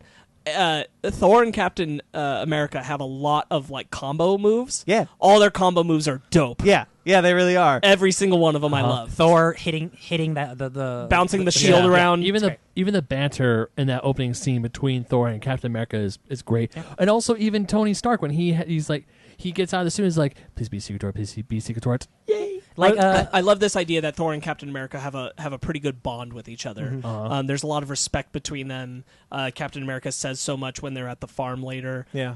That like Thor's the one person I feel like I could count on to not keep anything from me. Yeah. Mm-hmm. And I think that's paid off. It paid off in Avengers. It's paid off in Ultron. It's also paid off in Infinity War when Thor comes back and they have their moment together. He's like, I see you've copied my beard. Like they have a good relationship. Yeah. It's really cool. The bit where Strucker is like, why we launched why are we retreating? It's the Avengers. No surrenders. But there's the the Avengers. I think that guy's really funny. Or then he's like, no surrender. I'm going to surrender. Yeah. I like Wanda specifically. I'm not crazy about Pietro. Same. No, Yeah. but I'm not surprised. No, neither am I. I do like Wanda. He dies in this movie, so I find his presence in the MCU sparingly short. Yeah. I like how they play with Hawkeye's death a lot in this movie. Yeah, commenting on Pietro, I will say that everything that he does with Hawkeye works for me. I agree. Yeah. And that's pretty much all he has. Yeah. Everything else in the movie, I don't really care about, even his interactions with his sister. Everything else he does, I don't really care about. However, I like everything he does in relation to Hawkeye. I remember in the last fight sequence when he's like, keep up, old man. He's like, nobody would know. I could do it. No one would know. Or when he's like, I'm gonna miss the quick little bastard. he's like, yeah, last time I saw him, Ultron was sitting on him. You're gonna miss the quick little bastard. I like Hawkeye a lot in this movie. Yeah. So even when Wanda walks up behind him, he takes out an arrow and hits with the electroshock on her brain. He's like, yeah, I've been mind control before. Not a fan. And then we talked about it with the first Avengers movie, and like that movie's incredible. But like I do feel bad for Hawkeye, so I'm super glad they were like, "Hey, we need to show you Hawkeye." They matters. they And he's 180'd good. on it here. And then yeah. you get Hawkeye's own family Yeah. later And on in the farm, Yeah. which that's like no one saw that shit coming. The 180 doesn't feel forced. Not at all. No. Not at all. Now this film, unfortunately, we found out after this film does have has had some issues behind the scenes. Mm-hmm. Whedon was attacked by the Marvel story group of Bendis and Fraction. They got Iron Man 2'd just a little bit. Just a little bit, little bit. and Bendis had not Bendis, but Whedon had a hard time working on this film, which is why he didn't come back. Right. And a lot of studio interference as well. however, this film and Ant-Man lead to the best move that Kevin Feige could have ever made, which was going to Disney and saying, "I can't work under Ike Perlmutter anymore." Yeah. And Right. because Ike Perlmutter was responsible for Edgar Wright's leaving the project, Whedon even leaving the MCU. Yeah. So that was really great that this led to that. And it's arguable that like that was the end of it. Yeah. Like where things had gotten too far, but that this had happened with Thor: The Dark World. Yep. That this had happened with even arguably Iron Man 2 Yep. going all the way back. Yeah. That a lot of things that we have recognized as weaker problems in the other films before. Yeah, This going forward, was the tail end of it All going because forward, they're post all that good. post that you can feel where the people were allowed to make the movies they wanted to make. Yeah. and there wasn't that resistance anymore. Yeah. There was only trust. Yeah. But certainly that Ultron and Ant-Man were kind of that tail end of like, this is no Creative longer problems. acceptable. This is like the last stuff. Oh man, it feels good to get out of it. it feels nice. Feels nice. Yeah, so Age of Ultron. So I really, as I said, I really and like honestly, Age of Ultron. thank goodness that both of these films still work. Yes. Yeah, Yeah. These Even are in both still spite of good it. movies. Yeah, I think Age of Ultron. One of the things I also like of Age of Ultron is that we talked a little bit about the reactionary period of Marvel. Some of the stuff in Age of Ultron is a little reactionary to a criticism to Avengers, which is that in order to stop Ultron, you need to destroy all of the Ultron robots. Not one could be left standing. And I feel Sure. like that was a reaction to the criticism that they all Phantom Menace at the end. Yeah. Chitauri? Which even Whedon was like, I never liked that, but I didn't know how else to do it. Yeah. Yeah. On the timetable that he had for the movie, and he's like, that was just something like you kind of accept. Yeah. Where your shortcomings have to be to make everything else work. Yeah. Yeah. But I think that was also a great thing. It does set up a wonderful amount of stakes to what's going on with Ultron. And even Yeah. the Mind Stone, like Thor sees the Mind Stone, he says, "This is the Mind Stone right here on the Vision." On Vision. On Vision. Vision's creation is really fun because it's just Yeah. like where Stark's just like, I want to help you put it in this thing. It's like I'm stuck in a time loop. This is the film that for me makes it feel like the Avengers are friends. Yes. Yeah. That they get along because the implication is that they've been doing this for a year. Since Winter Soldier, they have been hunting down Chitauri and Hydra and everything that's left of it. Yeah. And they've come to the end of that journey, and they are all well aware of each other. They know each other. They bonded with each other. Thor has been on Earth with them for a year, so they all know Thor really well. How you were saying you've talked to me a lot about how a lot of the films we'll get to Civil War. Sure. I think you've talked to me a lot about how the stuff in between is the X-Men problem. It doesn't feel like time has passed 100%. sometimes. Yes. This is I feel like the last film where it felt like time had passed. I believed that they had been bonding for a year, and I felt it. Yeah. I felt the relationships had evolved and changed, that they as people have evolved and changed since their last films. Tony is the next step on his journey from where he was left off in Iron Man 3. Absolutely. And that all really works for me. Yeah. When I Tony's horror vision is dope. Yeah. I love it it. I love it as Also- motivation. I love how it dovetails out of Iron Man 3. Real quick, this is actually a bigger thought that I just want to bring up. Sorry, Ben. Right. What happened is I wish that the MCU did this in more places, because I think that sometimes they take for granted the fact that they are a larger universe where they can build upon things with characters that they know have longer narratives past a single film. And one of them where that really works is Tony having PTSD after the Avengers, dovetailing into what happens to him in Iron Man 3, then dovetailing into him creating Ultron. All of that plays so well as a larger formed arc that still worked in those standalone films as the pieces of it. Yes. I wish they did more of that with some of the other characters like Black Widow across the films, knowing that they have all this room to play. They should have these larger build upon narratives that are going across these films. Absolutely. I totally agree. Right, Ben. one of the things, because you were talking about Tony's horror nightmare, and I remember something that I wanted to bring up. The marketing for this movie had a really, at the very end of the trailer before you saw Ultron's face where he says, "There are no strings on me," it showed Captain America's shield broken. Yeah. And I thought some From that sequence, yeah. crazy shit is going to happen if Cap's shield is broken. Something major. This isn't Civil War. No, well, I not thought gonna die. something major was going to happen in this movie, but then when we get to that dream sequence and you see Cap's shield broken, you see like Hulk has like a bunch of spears and they're all dead or dying or whatever. I'm like, oh, you sly motherfudgers, you sly dogs, you got me good. Yeah. We get introduced to Claw in this film. We do. Hell yeah. It's awesome. Loses I his really arm. like Ulysses. Claw in this movie. That's probably one of my favorite Ultron moments is when he says, wait, you think do I look like Iron Man? And cuts off his arm, and he's like, I'm sorry. That'll probably be fine. I it's don't understand. Don't compare me to Stark. And then- His Actually- temper tantrum. He's a Yeah. child. He had Yes. a temper tantrum. Also, one other thing, Stan Lee's cameo is at the party with a bunch of old World War II Yes. veterans. Oh yeah, getting Only hammered. so far, only Marvel film where he says Excelsior.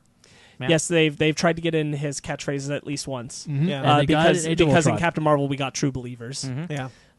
Yeah. True believers. Yeah, so they've gotten his big ones. Yeah, I think this film, I like the party sequence because we also get what we talk about, like time pass. We get Anthony Mackie a little bit. Anthony Mackie is there. Don Cheadle Cheadle's makes there. his return. Although I brought this up to Ryan that I'm like, I don't understand why Rhodey is part of the initial Ultron attack and then just disappears for the rest of the film Yeah, it's a little weird. and then comes back at the end. yeah, That one was a little like, I really just wonder if there was Beg like, your a weird pardon? scheduling No, you thing. brought it up that he was a lead series regular in a show called House of Lies at the time. Yeah. Yes. And so that might have been why, but I still wish that they'd worked in a better narrative reason for him not to have been present, because it was questionable why he wasn't around post that scene. Yeah. They don't actually directly acknowledge it, so I'm just kind of like, yeah, wait, where did Brody go? You know what? I really like character moments when they're trying to all lift the hammer. Oh, Yes, yeah. the party scene is another piece of that that's so important to establish. Like, these are characters who are now bonded. Yes. The last time we saw Homies. them all together, they were just getting to know each other. They know each other. They are close. Yes. They care about each other. And you get each of their individual things. Like, Black Widow and Steve are much closer in this film than the other Avengers Yes. are. Yeah. Because they've had that adventure They've together. had Winter Yeah. Soldier. Yeah, Anthony Mackie shows up and he's like, "How's our cold case going?" And like, Yeah, he's yeah. Talking about talking Bucky. talking Yeah. about Bucky. I Uh-huh. like that. That's still going on in the the background. world feels very lived in by these characters. Yes. And Absolutely. that's one of the best things that Age of Ultron has going for it, is that it feels like a world where the Avengers are present and lived in. Not all the MCU films pull that off. And that's why I like this. And that's why I enjoy this movie more than the first one. sure. But there are things I don't like. Like I was going to bring it up. I don't like the tease of Ragnarok. There's like a hard turn into Yes, setting up that's Ragnarok. the other thing that Ryan and I It bothers agree. me. Are you talking It's- about when Wanda did the mind thing? Yeah. Because I like Steve's Not just mind, that, I though, like yeah. Steve's mind mess. I do like I like Steve's, But because I like you're Peggy right. though. I don't even have a problem with the nightmare stuff. It's not that stuff. It's when he goes to the stupid jacuzzi. It's that. Oh, it's, yeah. it's and he has the vision of the Infinity Gauntlet from a stupid Pool. jacuzzi. Yeah. because It doesn't make sense. There That part's was stupid. there was a better way to have conveyed a turn of Thor learning the information he needed that would allow him to facilitate creating vision. Instead of literally just That's like, really what it's that's for. a reshoot. Also, but right before we get, I need to say this. Yeah. It bothers me 'cause at the very end of the movie when Thor said after they beat Ultron, Thor says this is the fourth Infinity Stone to pop up. Yeah. We You know. shouldn't know that. Yeah, No, it's but literally a line. here's the thing. Yeah. We know about the Tesseract, we know about the Ether, and we know about the Mind Stone. Power Stone. We know about the Power Stone. But only the Guardians know about the Power Stone. How no, do the that's others the know whole about point, the Power Stone? Because Thor had the vision. That's why he says. He sees the Power doesn't- Stone in the vision. Again, that's the reason that thing doesn't make sucks. sense. Doesn't make sense to me. That is because we strictly- only know that is three a stones studio on. line We only to know let the three people know. stones on Earth. The fourth one is still in space. Yeah. It should. If he, no, you're absolutely correct, because it's the line for the audience, because if he had the vision, then he should know about the Time Stone. Yeah. He should know Yeah. about the Soul Stone. Uh-huh. Well, maybe not the Soul Stone because it's hidden away, but He should certainly know about Because if the he's- Time Stone is certainly over the with Time Stone. It's on Earth. Yeah. Yeah. Time Stone's on Earth. Yeah. Yeah. So, but he knows about the power. He knows about the Power Stone, and I get that's for the audience. But I don't think it makes a whole lot of sense narratively. It doesn't. It doesn't. It I mean, should've that's the whole thing is Yeah. about. because Yeah. the line is this is the fourth Infinity Stone to show up in recent years. I'm like, no, it's not. That's the third. Thor looks directly at the camera and he's like, "I'm talking to you, Deborah from Wisconsin. You saw that Guardians Is that movie?" your mom's name? No. Deborah from Wisconsin. It's just like I always make the joke. Her of looking- last name's Yeah. not Wisconsin. I always make a joke of characters looking to the camera to like really lay a point home. It's Yeah. like, do you guys remember the other stones? Get ready for the next movie. And it's like, I hate that shit when Yeah. it's so in your face. 'Cause And as that's much- why, this Especially movie- because it was really unnecessary after Guardians of the Galaxy. Yes. especially because Marvel has been so good at it. And then, like after Iron Man 2 and The Dark World, I'm like, all right, they're over it. And I don't think that was Whedon. I don't think so. I don't think 100%. that was 100%. Whedon's, And I'm like, man, I thought Whedon was safe from And this shit. wasn't there, correct me if I'm wrong, but wasn't there a whole thing that Tom Hiddleston had supposedly filmed something for this? It was ultimately yes. cut. So I wonder if like there wasn't a better version of what was going to be done here, and then that had That's to be stripped away. 100% what and, happened. and that's a Yeah. bummer. That is I mean, 100% the what happened. post-credit scene of Thanos holding the gauntlet for the first time, saying he'll do it himself. Again, is like, that also causes problems with the other movies in the future. But that's a problem that ended up in the future. Yes. Yeah. I wouldn't say that goes back to the whole thing. They weren't quite sure at the time where they were going to have Thanos. Yeah. You're right. and also we could just retcon it. That's him putting it on after the gauntlet was finished. Yeah. Yeah, that's not that I don't care about as much. Mostly because you don't even have to watch that scene if you No. don't want to. No. You don't. So I don't. That's whatever. That Yeah, doesn't bother me. But the stuff before, I mean, the jacuzzi scene and the fourth Infinity Stone line. Jacuzzi scene. Uh, What a it's ridiculous always- name for this. It's always bothered me. But the final fight on Sokovia, And why is Selvig even there? because because and I didn't realize until this last watch. I just never really was thinking about it because Selvig joins the Avengers at the end. Oh yeah, you're right. He's Yeah. at the Avengers compound He does. at the end of this movie. yeah, you're right. He does. So he definitely got dusted. yeah. Yeah. Oh, No, yeah. no, he didn't. because him and Darcy are in the book going trying to figure out what Yeah, happened. but in that latest trailer, his face appears in the dead people's faces thing. So either that book doesn't actually exist. Hold on. The book is not canon. Kevin Feige has come out and said, Okay. Then what the hell, Marvel? it is Marvel Publishing trying to do their thing, being like, hey, we'll sell books, right? That's really bad. If it's canon, That's fine, but it's a sequel to Infinity War. That's a It kid's should just book. be. It should just Also- be a book of Darcy figuring out the dism. but also, What? but also, it's like it's them writing. They don't have the script. No, I know. They I don't have just the script. I didn't know it wasn't canon. Like everything. But you think if you were going to write a book like that, you'd be like, "Hey, he's alive, right?" Yeah. Yeah. Like to just get that answer. Jesus Christ. No, can we at least agree that the final fight in Sokovia is really cool? 100%. Yeah. Like- oh, okay. like, well, no, yeah, like, I want when- to talk about this so bad. When Thor comes out, he's like, "Is that the best you got?" And all of Ultron's drones come out. And was it like Cap or Hawkeye? Is like, you had to ask. It's Cap. Yeah. Now, okay, look, man, I love this sequence. I love the So fight do I. sequence when they're rising up and they're like they're ready to die. They're like, There are we worse ways to go. Yeah. Black we Widow have says. we have a way out. I don't know if we'll make it out. Yeah. And Cap's like, maybe we don't. Right. And I love that moment. And then Fury's save with the Uh-huh. Avengers theme blaring Yeah. up and The helicarrier. the Thanks. helicarrier. I really Thanks, like Coulson. just a little bit earlier. I really like Yeah, I whenever know. everyone is like not sure what to do, and Cap's like, "Listen, everyone's getting off this island. I don't care what we have to do. Like, nobody stays on this island. We all get out." I don't want to live on this hill right now. I don't want to. But I'm just going to say, like, this is one of those moments where Agents of S.H.I.E.L.D. connected with the films works for me. Yes, Because those 3 episodes leading up to Ultron, Maria Hill's on the show. And she gets- It shows where she is during the events of Ultron, what's going on, Gets and the how helicarrier. he gets the helicarrier. Yep. That works for me. That whole season doesn't, but those necessary episodes for this, that I'm like, hey, cool, expanded somewhere, because Maria Hill could have been in this movie more, but she ain't. At least she's on the show. That's all I'm going to say about that. I don't want to get into a S.H.I.E.L.D. thing. It's fine. I like it. So the other things I want to touch on, and because I really love that sequence. Everyone gets off everyone gets off, and when they send out the lifeboats, it's the guy who wouldn't launch the helicarriers Yeah. from Winter Soldier. He's rewarded for his loyalty. You guys told me about that, and I was like, "Oh yeah, it is." Yeah. Because I did not catch it the first time I saw Age of Ultron. It's Maria Hill. There's fun banter between Fury, you son of a bitch. Yeah. Kiss your mother with that mouth. And then the stuff between Nat and Hawkeye in the car when Oh, they're yeah. just driving around. That's all really great. Nobody eats in the at the just dining pop the room. wall out. Yeah. The lines between Wanda and Hawkeye when Wanda's like, I can't do this anymore. yeah, and well- Hawkeye Yeah. just like, if you go out that door, Look, I got a bow and arrow. The city is flying. Okay, the city is flying. Yeah. I got both. I got a bow and arrow. This doesn't make sense. None of this makes sense.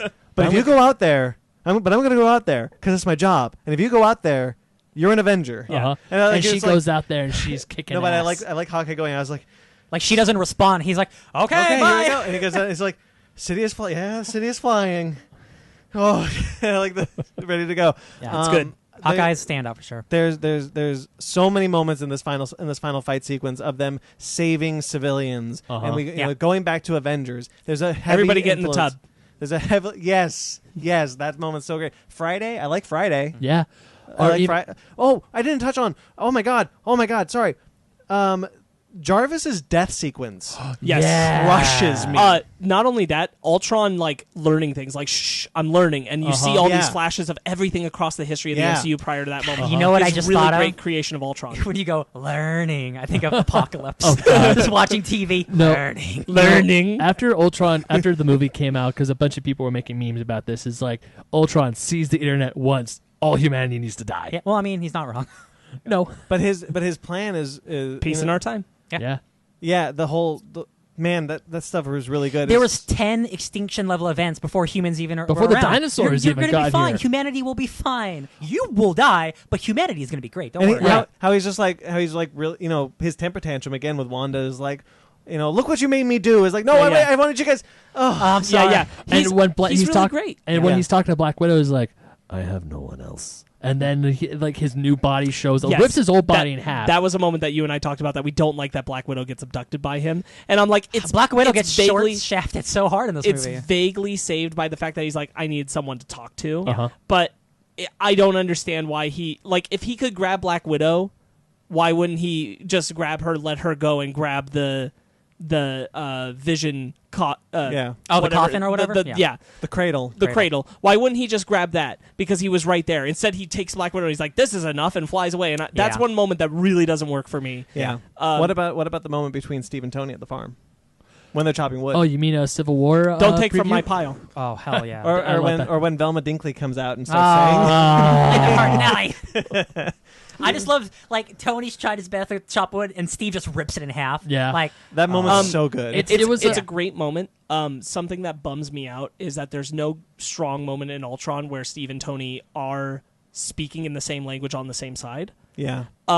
It only bothers me because it gets to Civil War and they're still doing that. And constantly what happens is it happens in Ultron, it happens in Civil War, which we'll talk about later, that Steve and Tony are in a conversation where they're getting to the same point and then something happens to force them to stop the conversation. Yeah. And I hate it. Yeah. I hate it so much. I'm like, just let them be on the same page once. Yeah. Good God. But you get where you understand where he's coming from leading up to Civil War because you get the his distrust of S.H.I.E.L.D. You get his distrust of when he was talking about Tony, and he's like, "Look, this S.H.I.E.L.D. is what happened. Right. This is what happened when you try to the fundamental argument between the two is something I really like. I wish it was developed more specifically in Civil War, and it isn't. But the idea that Tony believes that peace can be achieved, and Cap knows that it never can. That conflict will always exist. Yeah. And that those things are never driven home far enough in either of the two films, as much as I want it to, as a point of contention between the two. I also want to touch on the moment, the fight in Johannesburg versus the Hulkbuster fight. Oh, sequence. yeah. Mm-hmm. Oh, well, yeah, of course. I think that sequence is really cool, especially because I'm sorry, especially because Tony is trying to save civilians while also fighting the Hulk. Yes, yeah, and also he's like, "Go sleep, go sleep, go sleep, go sleep, go sleep." He's got the elevator in hand. And he's like, "Get out, get out, get out, get out!"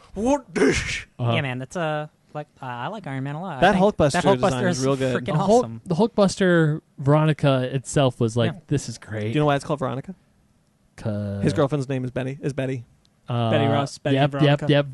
I get it. I love that there's just a satellite Hulkbuster hanging out, and he has spare parts. She's like, "Give me an arm!" Literally, an arm's just flying down from space. Man, it's Tony Stark's cool. Jumping back, I really like when Tony has to defend to the Avengers the creation of Ultron. Yes. That's a great scene. Yes. That's a great scene that sets up to everything that's happened up to this point in Infinity War. This film, I think a lot of the reason why I enjoy this film more than Avengers because it fixes two of the problems that I had with Avengers. Now, none of those problems detract from my enjoyment of that film, but what did I say? I think Cap's characterization is kind of not great, and I don't like the production design of the set design of the film. This film, I love the set design, the production design, and I love Captain America in this movie.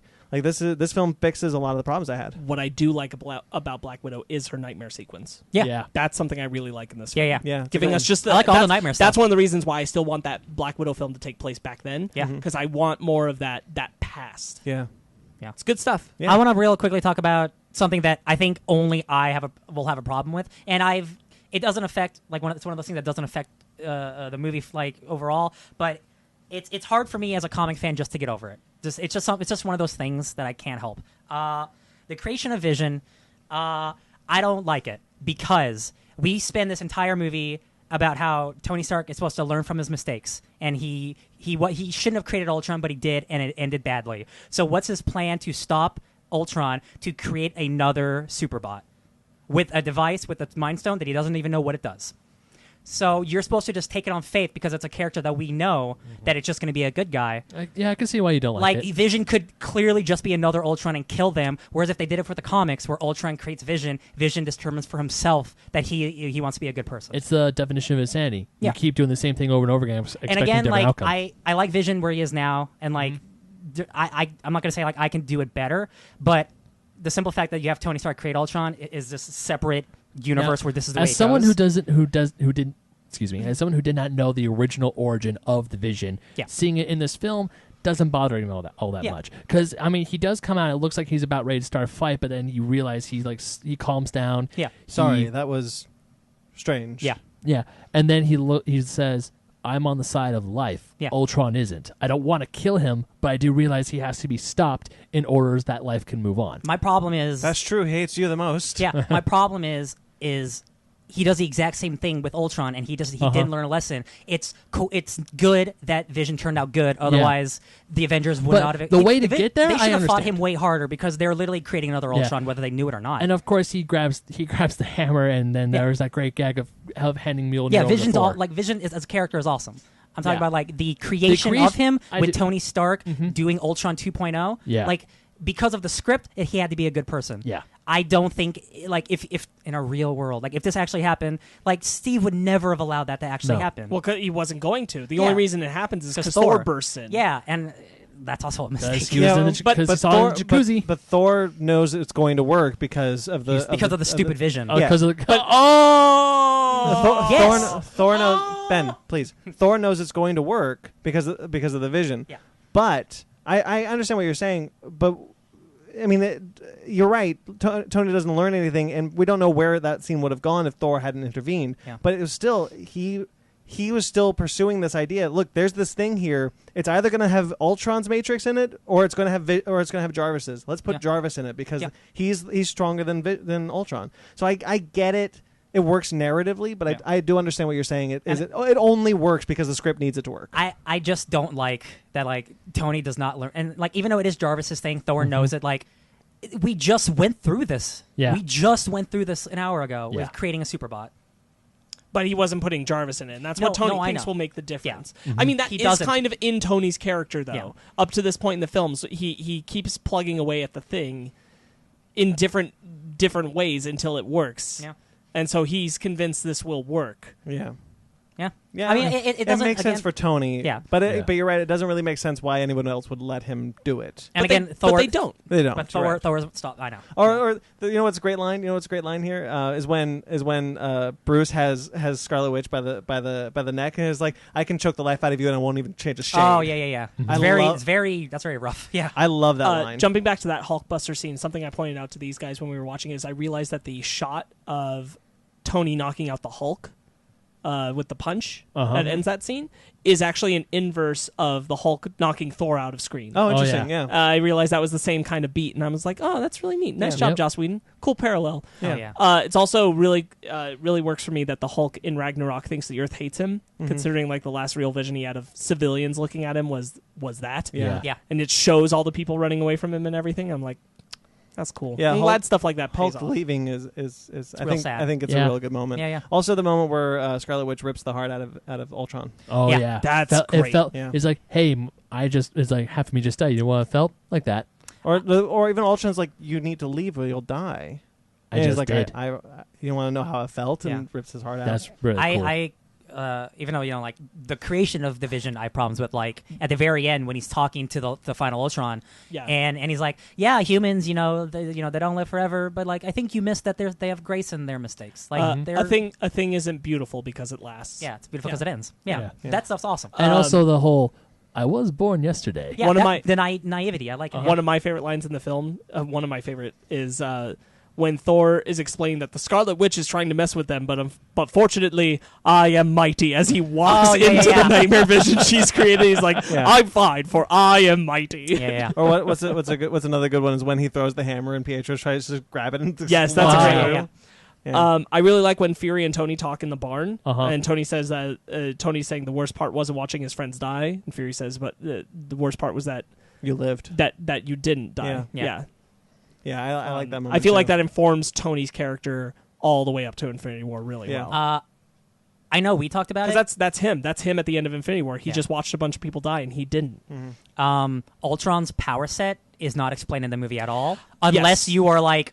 Unless you Paying like, attention. really actually pay attention, because that dude has lasers, he has gravity weapons, like he has like So finger lasers. yeah. Like, So the laser weapons are when he essentially extends his fingers. they're his version of the lasers that would come off out of Tony. Yeah. That he said could only be one shots. yeah. They're an evolution of that, and then the gravity hand When he is makes a the fist. same. It's the same sound and visual motion as what we see Cap do with his shield, Which Yeah. we It's only the same see like technology. once at the Twice. So once at the beginning, once at the end. Yes. Hey, how do we feel about Cap's gravity shield? They don't use it. They don't use it. I wish enough for they'd me to use it care. again. They don't Yeah. use Oh, it you enough mean to his like care. his magnets or Yeah. whatever it is? I'm not crazy about it. I think really- because they never use it again. I really Exactly. like it when it's there. Yeah. Yeah, I really like it when it's there. I like when he throws it into an Ultron guy and then he whips it back towards him and he grabs the shield, but the Ultron body falls off the end. He's like, "You didn't finish." Yeah, or the bit where man, there's a lot of good stuff in that fight. Or when he's throwing the shield at Ultron, and he's like, "Stop that!" Yeah. Jumping off that Cap and Thor thing that I brought up earlier, Cap always has this thing of commenting to Thor something about him sleeping, because in Avengers 1 he says, "Why are you getting sleepy?" Yeah, and in this one he says, "What were you napping?" Yeah. Or even when Ultron was looking over at the Vision being first made, he's like, the most powerful, the most expensive material in the universe, and they decided to use it to make a frisbee. Yeah. Mm-hmm. Yeah. I think there's a lot of really good moments in this film. I mean, the lows are low. The chase scene, by the way, from Cap and Black Widow trying to get the cradle. Oh, that's yeah. one of my favorite chase sequences. That's really good. The train save is really good. That Pick is up after you, boys. the action for Cap fighting Ultron is really good. Like Hawkeye's all like, "You're not a match for him." Cap is like, "Thanks for that, Barton." Yeah, thanks a lot. Yeah. I really like Wanda in general. Uh-huh. But let me tell you, I got a pretty massive crush on Elizabeth Olsen. Mm-hmm. I think she looks really hot in this movie. Yeah, she's a pretty lady. Yeah. Also, we didn't have to talk about it yet, but the end sequence when the new Avengers are there. Oh yeah. And she looks how she'll never ever look again. Yeah. Reshoot. What's interesting about that sequence is it's not a reshoot necessarily. It was meant to be Captain Marvel. So a fun fact about that sequence, and I just found this out. The CG for that sequence was made to introduce Captain Marvel to the MCU. Doesn't make any sense though. Why? So Joss Whedon's initial script was to introduce Captain Marvel. Earlier in the movie. In the third act of the movie, Captain Marvel was going to come in for the save, and they Wow. decided not to do that. Much like how the Wasp was supposed to be introduced in Avengers. Yeah. So they didn't use that, but to prove that the character could work, he created this CG slate, which would be like, this is her coming in at the end. So instead, because then when the script eventually was, Scarlet Witch was in the film instead, they'd never changed that CG plate, so they just put it in and pasted Wanda onto that CG slate so that she comes in like Captain Marvel would. It's terrible. Yeah, isn't that awful? That's terrible. You lost your headphone. Oh my god. You hated it so much your headphones I didn't fell know out. that was a thing. That's And amazing. also we got blue balls of the Avengers Assemble again. Hey man, but that's I don't mind it. It's gonna sound real good at the end of Endgame. What do you mean again? They didn't even get close to it in the previous film. We were hoping it was. I was hoping it was going to happen. You think you want Ben, it go in to the UK. The movie's called Avengers Assemble. Yeah. You think you want it in Avengers 1. You think you wanted it 2, maybe even 3. No, you wait until the end of the 21, 22 movies until All right. the Infinity Saga is over. Or what? The Avengers. Time to work for a living. There you go. Yeah. That's a good fake out. Avengers cut to credits. I love the statue they make in the credit sequence. Oh, yeah, that's really cool. It I is think that nice. statue's really Yeah. cool. They actually had that at Comic-Con when we went the year after it came out. Oh, nice. It was. Are you kidding me? Yeah, it was. I have a picture of it somewhere. $500. Damn, I would I love don't to know. have I don't that. know if it was on sale, but they had. I don't know if it was like the statue, but they had either it or a replica made of it. It was really cool.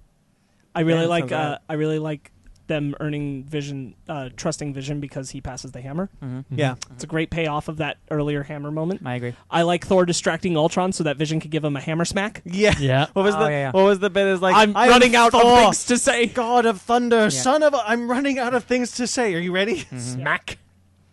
I think the Stark is ready to die and sacrifice himself again. At the Once end of this again. movie. Yep. when Thor pieces out at the end of the movie, Peace. and they're just like, the man has no concern for lawn maintenance. Yep.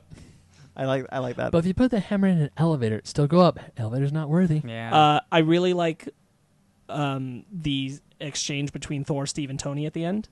Yeah. That is really good. I like that the way and Steve and Tony are. That's something I wish it was a little more present earlier in the film. Is Steve and Tony kind of being like, I'll miss you. Miss you, bro. Tony does have that good moment earlier where he says about Steve, like the old man said, together we do that together. yeah. Steve, that's one of my favorite Steve Rogers lines is when he says, we fight together, and Tony says, we'll die, and he says, well, we'll do that together too. Yeah. I really like that bit. And I like Steve at the end saying, Tony's like, are you going to be okay? And he's like, I'm home, when he looks at the compound. Mhm, Yeah. mhm. That's really nice because Steve has kind of felt like wandering up to this point in the wanderer. modern age. Yeah. You know what's interesting is if you guys are I don't know if you guys remember or were following the behind the scenes stuff from that film as it was filming when the leaks of that film was coming out. Speaking of Agents of S.H.I.E.L.D., Trip from Agents of S.H.I.E.L.D. is actually at the compound Oh, Really? Yeah. Either he was visiting the set or he was supposed to be in the movie. Oh, nice. I thought that was interesting. Don't I like see Trip, so I was Trip's excited. cool. I thought that would have been really cool. Yeah. Yeah. That's a shame. Shall we move on to the next film? Sure. Ooh, let's get bugging. Next film, Ant-Man. Ant-Man. Ants. Ants. In my pants. Ant-Man. The best trailer for that movie. Oh, yeah. Now I remember. Michael Douglas. That's right. Just slapping their legs. Now I Ants. remember. God. It's just hard cut of like documentary footage of ants. So yeah, Ant-Man. This is 2015 also. It came out the same year, I think. It did indeed. All right. So what did you guys? Now- going back to Ant-Man. What did you guys think? I remember the scuttlebutt was like, so this is going to be Marvel's first bomb, right? Oh 'Cause, yeah. like, who cares about Ant-Man? A lot of people. Who cares about Ant-Man? A Guess lot what? of people were Nobody giving this cared movie about shit. Iron Man. Nobody cared about Guardians. But Stop not- saying not these only things. that- Everybody loves Paul Rudd. Not only that, that was the last time those articles came out. Because Ant-Man Yeah. came out and it was fine. And Did just fine. Everyone- people kept saying, "Is this going to be Marvel's first bomb?" But they've been saying that for a long time. They said that with Guardians. They said that with Age of Ultron. Hell, I remember saying stuff like there was tons of articles all the time. Will this be Marvel's first bomb? No. And Ant-Man was the last time they started making those, and I'm really happy they were like, no, all right, they'll just do whatever. Yeah. Yeah, But that's I 15. got to tell you, going in, I was already like, it's a Marvel movie. I'm sure it's going to be fine. Yeah. This definitely looks, it's not an Avengers movie. It's a small scale. I love Paul Rudd. I was excited. I got a fun action movie. Did I got you a mean fun to heist use movie. small scale as a pun or no? Did he? I didn't realize I said that, so So no. Run with I it. mean, I do agree with what you said because Ant-Man is a heist movie. It's not a superhero movie. It's not like Iron Man where I have to save. I mean, it has a someone. lame third act fight. Yeah, so it's a superhero but movie. mostly it's them trying to steal something. Like I one of like my the favorite third act lines. No, I know. It was never just a heist. It was never just a heist. But one of my favorite lines in Is the that movie. Fast and Furious thing? No, No, that's it's in this Ant-Man. movie. Oh, was Yeah. it Ant-Man? Okay. Yeah. I don't He remember. says that right before the building implodes. Oh yeah. you do. Oh, yeah. Yeah. At the But end. one of my favorite lines is, or exchanges, is when Paul Rudd's telling Hank Pym is like, "Yeah, my days of breaking and stealing shit are done. What do you want me to do?" And Michael Douglas, Hank Pym's like, "I need you to break in somewhere and steal some shit." Mm-hmm. I love that. I think that's hilarious. This film was another Edgar Wright's film. This film was supposed to come out before Iron You Man. can still feel his DNA in this movie. Absolutely. Yeah. This film was supposed to come out before Iron Man. Yep. This film was in the works for a long time. When it was finally getting to happen, Edgar Wright had to leave because Ike Perlmutter screwed up. Luckily, Kevin Feige used that to, as we said, get out from under Marvel and under Disney Studios And you know what? for the better. It's I don't want to disrespect Peyton Reed, who directed Ant-Man. Obviously this isn't an Edgar Wright movie. I still think this is a pretty good movie. I did too. Oh, I yeah, think definitely. this movie's a lot of fun. Yeah. I like the side characters, and what I really like the most is that it's unique in the sense of they Batman Beyonded a Marvel movie. Oh yeah. An older Oh, hero yeah. that trains a younger hero. I like it. I like that a lot because Scott Lang's the more interesting Ant-Man anyway. So you do that story. You do the story of Scott Lang, and then you throw Hank Pym mentoring Yeah. For sure. Scott. With Michael Douglas, who's awesome. Michael Yeah. Douglas Oh, is yeah. great in this movie. I really like him. Is this the 100%. first time we see the de-aging? The de-aging? Yes, it is. Yeah. Because Michael Douglas looked really Oh good. yeah, I remember. Yeah, when the movie first started. And it's funny because Michael Yeah. Douglas was younger, but Haley Atwell was older. Yeah, it's cool, right? They age trippy. up Haley Atwell. And Howard. and well, not Howard to Well, a they age degree. him- To a degree. Yeah, Not they a lot. age him down a little bit. They- I don't know. Who? Howard? Howard. No, they age him up. Oh, they age him up. Yeah. Okay. Yeah. They do, His hair's not that white. Okay. they do a lot of work to age up Peggy, down the bad guy, and down Michael Douglas. Michael Douglas. And honestly, until Sam Jackson, I think Michael Douglas was the best they ever did. yeah. He looks. I would argue Kurt Russell. Oh no, you're right. Kurt Russell is the first one we see with the DA. Oh wait, no. He was not the first because No. Guardians 2 came out after. It was you're the right, you're He's right. the first in this Order. In this order, but in Yeah. Oh, I keep forgetting. Yeah, the order. in, Yeah. in movie order, Yeah. Michael Douglas was the first. Yeah. And man, the first time I saw Michael Douglas young, I was like, "Holy shit! Uh-huh. They just got young Michael Douglas." They Yeah, did. he looks really good. Yeah. And man, it's just like the bit where he's just like, why didn't you have this fire with Janice? Just And slams it's a dude to the he on just the kicked face. your ass full size. You really want to fight him when you can't see him coming? Yeah. That's a great line. John Slattery's really funny in this. Man, seeing John Slattery and Peggy. This is the first time we yeah. saw John Slattery back Yeah, since Yes. Iron Man 2. since Iron Man 2. I thought that was really cool. It's one of the few things where Because like it's the MCU, it's a connected universe, Uh-huh. but you don't expect something like Ant-Man to No. have or Howard Stark Oh, and yeah, Peggy. and the Triskelion. Yeah, Triskelion being built. 1980s Shield. And Nine. you're like, holy shit, this is Yeah, the 19 MCU, baby. Shield Hell yeah. 1989. Hell yeah. But then one of my favorite. When, That's the spinoff, Shield 1989. Hell yeah. No, but then when Hank goes to the Pym Industries for the first time in As the an old movie, man. and he's like, the security guard's like, Dr. Pym is like, yeah, I'm still alive. And then they're like, ID, I believe that will suffice. He points to his A lot portrait. of things happens in 1989. It's Captain Marvel was abducted. Hank Pym left Shield, and Star-Lord was abducted. That's 89 is like the invent point. Oh yeah, The birth of the MCU. that's the year that everything went to It's hell. the Big Bang. Lots yeah, of things yeah. happened in 1989. Yeah. Uh-huh. The only thing that would have made that sequence better is if Sam Jackson was there. Yeah, Yeah, that would have been cool. Yeah. Yeah, I think the beginning of this movie is really great. I actually really like Ant-Man. I do too. It's honestly one of my favorites, truthfully. Ant-Man was one of those movies that going into it, I was scared that it was going to be the first quote Marvel bomb. Yeah. But walking out, I was like, man, I was wrong. This movie's great. How did Fury know Howard Stark so well? Howard Stark died in 1991. This is why I have a problem with him being a low-level SHIELD operative in 1995. Maybe he was more important than they let on in that. He had to have been because when we watch Winter Soldier, you Sure. see him meeting Pierce, and it had to have been a long time ago. Because Yeah. Sam Jackson even looks younger than he did in Captain Marvel because he has Yep. a beard. Yep. So it's all jacked up. Who knows? It's all jacked up. Sorry, But he clearly Segue. knew Howard. Yeah, it's who knows. Probably because his grandfather knew him. Infinity Stones. No. Or his dad, whoever was the Howling Commando that was, His dad wasn't a Howling Commando. then who was? Do you think the black guy in the Howling Commandos was Fury's dad? You said it was. He was related to Fury. No. There's a black guy in Agents of S.H.I.E.L.D. who's the grandson of one of the Howling Commandos. Might have been thinking of that. Yeah. You said it was Fury. No. No. I remember you saying it was Fury. When would I ever said this? Years ago. Well, don't take into account Brandon from a couple years ago. Definitely years take into ago. account right now that that's not true. Yeah. Years ago. No, I'm saying that in Iron Man 2, Fury said specifically he knew Howard personally. yes. Okay. Yeah, and That's what I'm referencing. It wouldn't make a lot of sense if he was a low-level SHIELD Yeah, it agent. could have been in No. the 80s, but like, yeah, it doesn't make sense. Whatever. It would have to be in the 80s. Or Howard's just real friendly with low-level S.H.I.E.L.D. operatives. yeah. He just He shows didn't up. spend much time with his son anyway. Shield Sunday. What's up, guys? SHIELD Sunday. I'm gonna hang It's out like, with I'd the rather lover hang out with Sam Jackson than my own kid. Hey, Yeah. guys. He sucks. Baskin Robbins always finds out. Baskin Robbins always finds Listen, out. if you want to take one of those ice creams to go, I won't tell anybody. Look, man, can you just give me whatever's hot? Yeah. Dude, Fries, Ice got a cream, burger. dude. Ice cream, dude. Yeah. can somebody help this idiot? Idiot. Yeah. Yeah, Yeah, I like the supporting cast a lot in this film. it's really good. Jesus, what's Michael Pena? He's great. Yeah. Michael Pena is great. As Louise. I think Corey Stoll tries to milk out every bit of malice for Hank Pym he can out of a script that doesn't do him enough Yeah. favors. Yeah, I think Again, so, too. a great actor who's doing the best with not a lot. I think he, if you want to read between the lines on his performance, there is a lot there of him being so obsessively hurt by the way his mentor has cast Yeah. him aside. I want it so and much more. wanting that vengeance on him. I would argue he has more going for him than Savannah does in Shazam.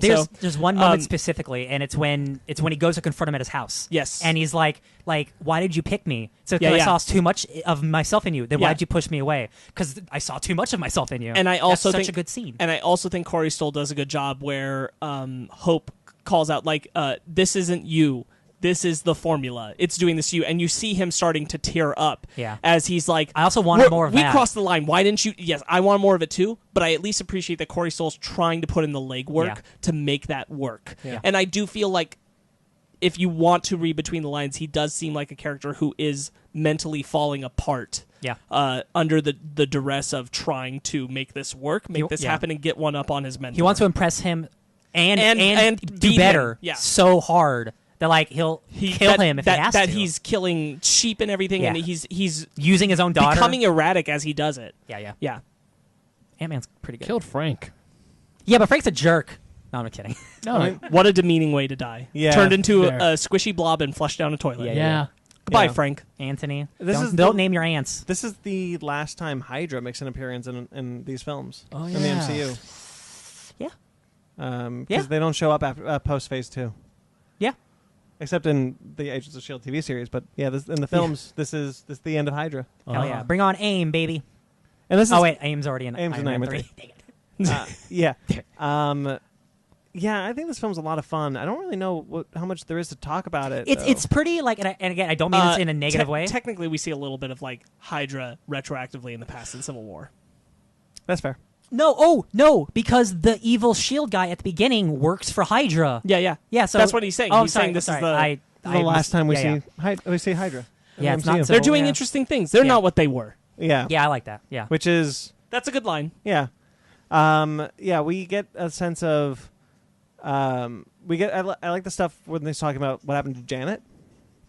I really like Hank Pym in this movie. Yeah, I do too. Michael Douglas actually steals both these films for me. I think he's great in both of the Ant-Man films. I think Evangeline Lilly's pretty good too. I do too. I think most of the cast is rock solid. I like her more in Ant-Man and the Wasp. I think she's given a lot more to do in Ant-Man and the Wasp. Yeah, I think the pacing of the montage moment where we're seeing him like learn how to do things, but they're also doing the backstory of like hoping like stop feeding me that line about my mom, and then Hank deciding that he's going to reveal the truth, and Scott going out to the car and telling her like I'm expendable. All of that is all good. Paced a little awkward. Oh, okay, the way that it jumps from like emotional beat, montage of heroes learning, emotional beat about her mom, montage of hero learning, and I'm like, this is paced awkwardly, but okay, it doesn't ruin the movie experience for me. It's just a little weird. Okay. You know what sequence really doesn't work for me?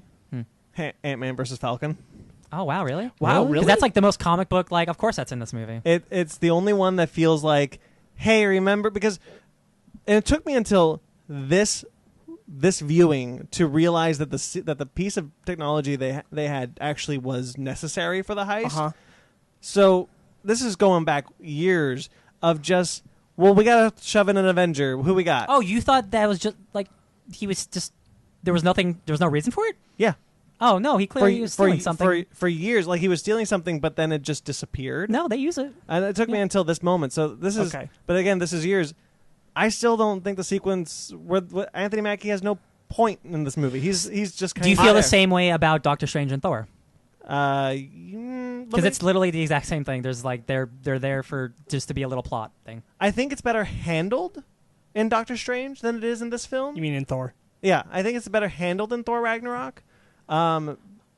Because this film I don't think handles it well, but I don't necessarily, for that reason, because it's better handled in Thor Ragnarok, I don't mind it. For here it doesn't even serve a narrative purpose. Like he could have just gone in and it could have just been a nothing. I mean, it shows that because both Hank and Hope don't have faith in him to be able to do this on his own, and they're even scolding him for not pulling back. There's good moments when they knew it. Falcon was there. No, I'm talking about when he comes back. They're scolding him when he comes back with the device for having not pulled back, and then he shows the device, and they're both impressed with him. They have faith and trust in him to be able to do the mission after that point. I'm saying that's the narrative point of it. I guess so. I just don't feel like I also really like it because I think it's the first time we really get the Falcon showing what the Falcon can do, because I don't think Winter Soldier did enough of it, and I think we get a lot of it here, and I really like it. That's part of the point of having this massive world of toolboxes is being able to throw somebody in, and it's not just a wink and a nod. It's also a like, this thing is here, so this is an obstacle that can be overcome because you're familiar, but we don't have to spend a bunch of time on it. It just felt a little ham-fisted, and it still does. It's nothing that as I said, I like this movie, but for whatever reason, it just feels a little ham-fisted. I understand you saying it. I just don't agree with it. Yeah, I also don't agree. I think that the Falcon being there, he was just the one Avenger who was at home chilling at the base, and also it helps him a lot because in the next movie in Civil War, he straight up says, "Is like, I know a guy." That's the narrative point. That whole situation is so Anthony Mackie that because even at the end of the movie, he says, "I'm looking for a guy who shrinks," because he's specifically looking for Scott Lang to join Team Cap in Civil War. Team Criminal, hell yeah! I completely agree with you because that does facilitate it narratively, even though I don't think Ant-Man needed to be in Civil War amongst other characters. For that Falcon being there, that's for Scott to show Hank and Hope that he can do this. That hey, I earn your trust, but also it shows an Avenger, an actual Avenger, that he can do some pretty kick-ass stuff, and is eventually going to become invaluable to the team. Right, but what I'm saying is, in this film, I don't think it's great. I think it's just kind of there. But however, there's good moments in it. Like I like the bit where he larges and he's just like, "Hi, I'm Scott," and they're just like, "Hi, I'm Scott." I think that moment's really funny. It's like, man. You might not have heard of me. You wouldn't. No, heard you me. haven't heard of me. It's like, I'm a big fan. Thanks for that. Who are you? Thanks for that. Yeah, And then after he gets his ass kicked, he's like, it's really important to me that Cap does not find out about this. Hell yeah. yeah. I really like the old war footage of Ant-Man. Me too. Yeah. You do too. Tales Definitely to do. astonish. Hell yeah. Yeah, Little Tales to astonish. hey, this is the first comic book that Ant-Man appeared in. Yeah, I love kind of going back to the beginning a little bit, like when he's talking about the Yellow Jacket, like, and we can have an army of Yellow Jackets, and So it's a like suit. it's like war propaganda, and I'm like, man, Uh-huh. I love it. It's like Starship Troopers. I love all this Yeah. shit. Hell yeah. What I really like about that, what I found really funny about that sequence this time was time rewatching it, was just like they're showing him this footage and they're just like, and it was like, oh yeah, I would totally want to buy this. Like, that was just fake footage of a thing that might not work. Uh-huh. Why are you guys jumping on this thing? Like, Amen. what if it doesn't work? Right. Yeah. But- I agree. But also, I love the scene when they go to Cassie's room when they're all small and it's on The fight sequence on they're the playing train on set. top of the Thomas the Tank Engine set. Yes. I like that sequence a lot. I have a note in there that I know is I love Cassie! Exclamation point! Exclamation point! Exclamation point! She's I like adorable. Cassie Hey, a lot. looking for my dad? I hope you don't catch him. Uh-huh. Yeah, I like the family He's a lot. so ugly. I love him. I like the family a lot in this film. Yeah. Paxton and I love Judy Greer. Paxton's great. Yeah. Carnivale or whatever his name is. and Cassie and but going back to what Ben was saying about the end fight sequence in the small train set, when just Yellow Jacket just like the Thomas the Tank Engine just coming like And it just like falls over because You get the and giant ant. also like when the ant comes in the partner comes like, oh, that's a freaky ass dog. Oh yeah, the giant They ants. do a great job in Ant-Man of showing like the intensity of the battles on the Uh-huh. small Small scale, right where you're looking at them, and then going out wide and it being like, It's like and it's it, just a and it never toy feels train. it never feels cheap. No, it it always doesn't. feels well. It always feels yeah, well yeah. executed. What does he say? Because he says like, I'm gonna rip your head off, and it's like playing the Cure. No, I'm going to I'm gonna incinerate you. Yeah. Playing Incinerate by The Cure. Yeah. yeah. Yeah, and the briefcase falling down. Uh-huh. The death of Antony. Oh yeah. It always Don't gets name me. your ants, man. Nope. That's what happens. Don't Poor name your Anthony. ants. Anthony. Yeah. Ant-Man's I a good like movie. Ant-Man. It's a good Michael one. Pena's recap bits are obviously fantastic. Oh yeah. And if Endgame doesn't open with Michael Pena recapping Or just the, like the a- entire MCU, you or- know what? I don't want the movie to open with that. No. I do want that to be a Blu-ray feature. Yeah. Or just like a YouTube thing. or just like a special featurette they post on YouTube. Yeah. I would be happy with that. Like a week before Endgame. That's so much work though, because you got to It get all is. those actors together to like let themselves be dubbed Yeah, over by but how Michael worth Pena. it would it be? So worth it. It's Robert Downey Jr. talking to Chris Evans like, what? So many people I've seen that meme circulating on cracks me up so Facebook, hard. on 9gag, everywhere. People want it. Yeah, dude. That'd be good. I don't think people actually want it in the movie. No, Yeah. not in No, the but movie. they want it. They want to a see that. recap somewhere, not in the movie.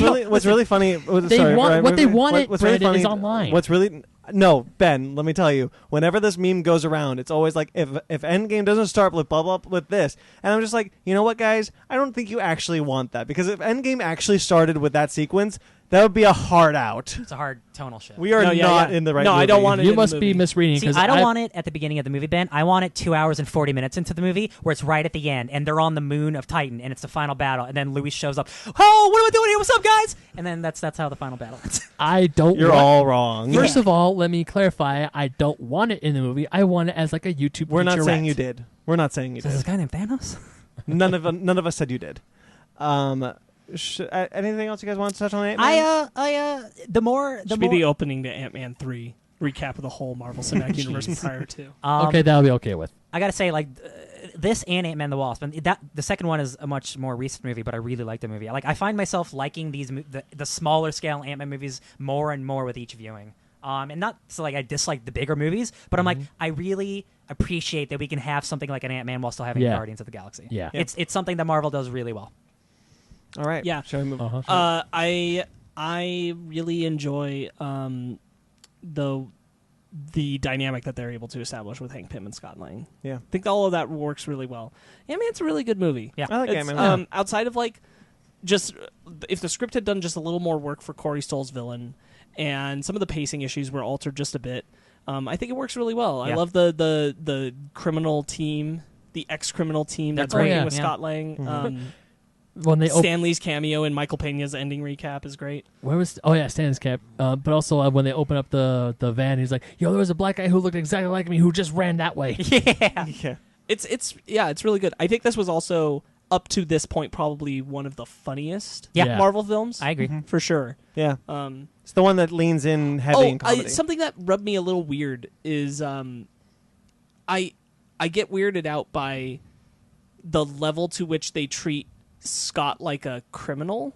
Certain characters, like Judy Greer, like he did this unspeakable bad thing, but at the same time they're having these people saying like he did a good kind of crime. Yeah. Yeah. And It's I'm still a like, crime. this is a weird place that people are landing on this. I know, but like somebody who's as committed to saying that implying that he's a bad person because he's a criminal, and like that title being the thing that defines him as a bad person, it doesn't seem like the kind of thing she would let go of so easily later on in the film. Yeah. That's a weird beat, specifically with Judy Greer's character. I don't love the way that she's like, well, he's not a criminal, and I'm like, yeah, but I don't know, and it's partially because I don't think the film does a very good job of really explaining what he did.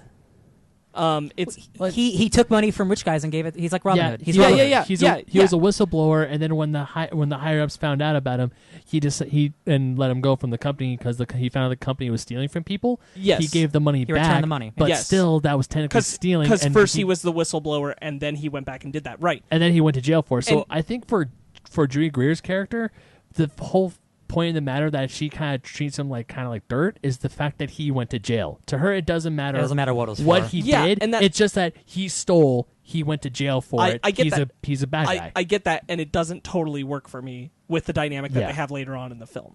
That like going to jail means bad person. Yeah. Even though like what he did was arguably a better thing for people. That he still shouldn't have done it is whatever, but like Yeah. that his crime is treated as worse than other characters in the film treat the crime when they talk to him about it. That's a little weird for me. Some people know what he did and react to it one way, and others react it's to it in this because, really harsh way. Like, for example, like you stole money from a rich person to give to poor people. Sure. Brandon and I are poor people, and we respect that. He's a rich guy who thinks you did a bad thing. Sure. We're all right. So like, But nobody in the movie is rich. no, but my point Well, is he committed this crime. Hank Pym is. Some people, But Hank Pym's on Scott's side. some people think that this victimless crime I is get it. worse than others I do. get that. Yeah. It's just weird how the movie presents it. I and have- specifically the way it plays with Judy Greer's character, Yeah. again, and partially because she's not given a lot of time in the movie, Yeah. but because she has that stance on it, and it's like, that's a weird take rather than being more empathetic towards him. It makes it feel like a hollow relationship that we're trying to enter into understanding. She has one line where it's where Scott's like, well, "What do you want me to do?" And she's like, "Well, just get an apartment and get a job, Scott." Yeah. Like to me, that seems like a good fine to me. Yeah, he had a job, and then Baskin Robbins found out. Of course, they always find out. They always found out. Yeah. Shall we go to the next film then? Sure.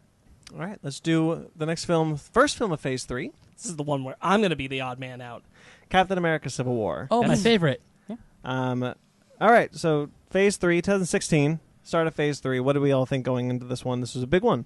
This Yeah. was huge. Oh, yeah, yeah. I was very excited. Same here. I could not wait for this movie to come out. I was so jazzed. As much as like the Avengers movies are events. My favorite superhero stuff is when superheroes fight each other. That's what the most interesting stuff is. You know what? I really enjoy that too. So- I know it's a silly comic book trope, but I love it so much. It's interesting. It's one of the things I like least about comic Oh books man, in general. see, villains are like, oh, I'm gonna take over the world. Like, nah, when you have Yeah. an actual like conflict with your best friend, like, how do you solve that? Like, I think that's so much more with interesting. words. Then half the movies and comics we read don't make any sense. I mean, that's look. Yeah. The heroes fighting heroes thing was popularized. It wasn't the first time this happened. It was popularized by Frank Miller with Superman versus Batman. It became a long running trope, and in comics, specifically, if we're just real quick. In comics, I feel like is overplayed and very rarely has a reason to be there. Yeah. In this film, I think it works. I agree. That's all I was getting at. Sparks, speak. I really like this movie when I went into it. Yeah. Super stoked, real excited. I had a good time the first time I saw it. I sat on it for a while. I thought about it more, and I'm like, there are definitely things I don't like about this movie. Yeah, sure. So let's just get into it. This is the last one we are doing that we haven't actually reviewed on the show. Yes. Yeah. Because The last one. we became a show after this movie. Yes, the Just a next little movie while after after. this was Doctor Strange, Yeah. right? Yes. And that's So wasn't it Guardians? No, it was No. Doctor Strange. No, so it was the Doctor first movie. Strange was the next movie released after Civil War. And the 2016. first one we reviewed on the show. And when was Guardians Volume 2? Actually, I didn't 2014. review it. Only Ben and Ryan reviewed. Yeah, I Oh, wasn't okay. even on that episode. because remember we're doing chronological order, so the Guardians came out 2014, so it's like we're doing a little different. No, Guardians 2 2 came out 2017. Yeah, sorry, that's what I meant. We're still in 2016. Okay. So Captain America: Civil War. Yes. Yeah, I like this film a lot. However, I think this is the start of a problem that went into Infinity War, where time, I guess, happened between the last time we saw these characters and this. But it doesn't feel like it did.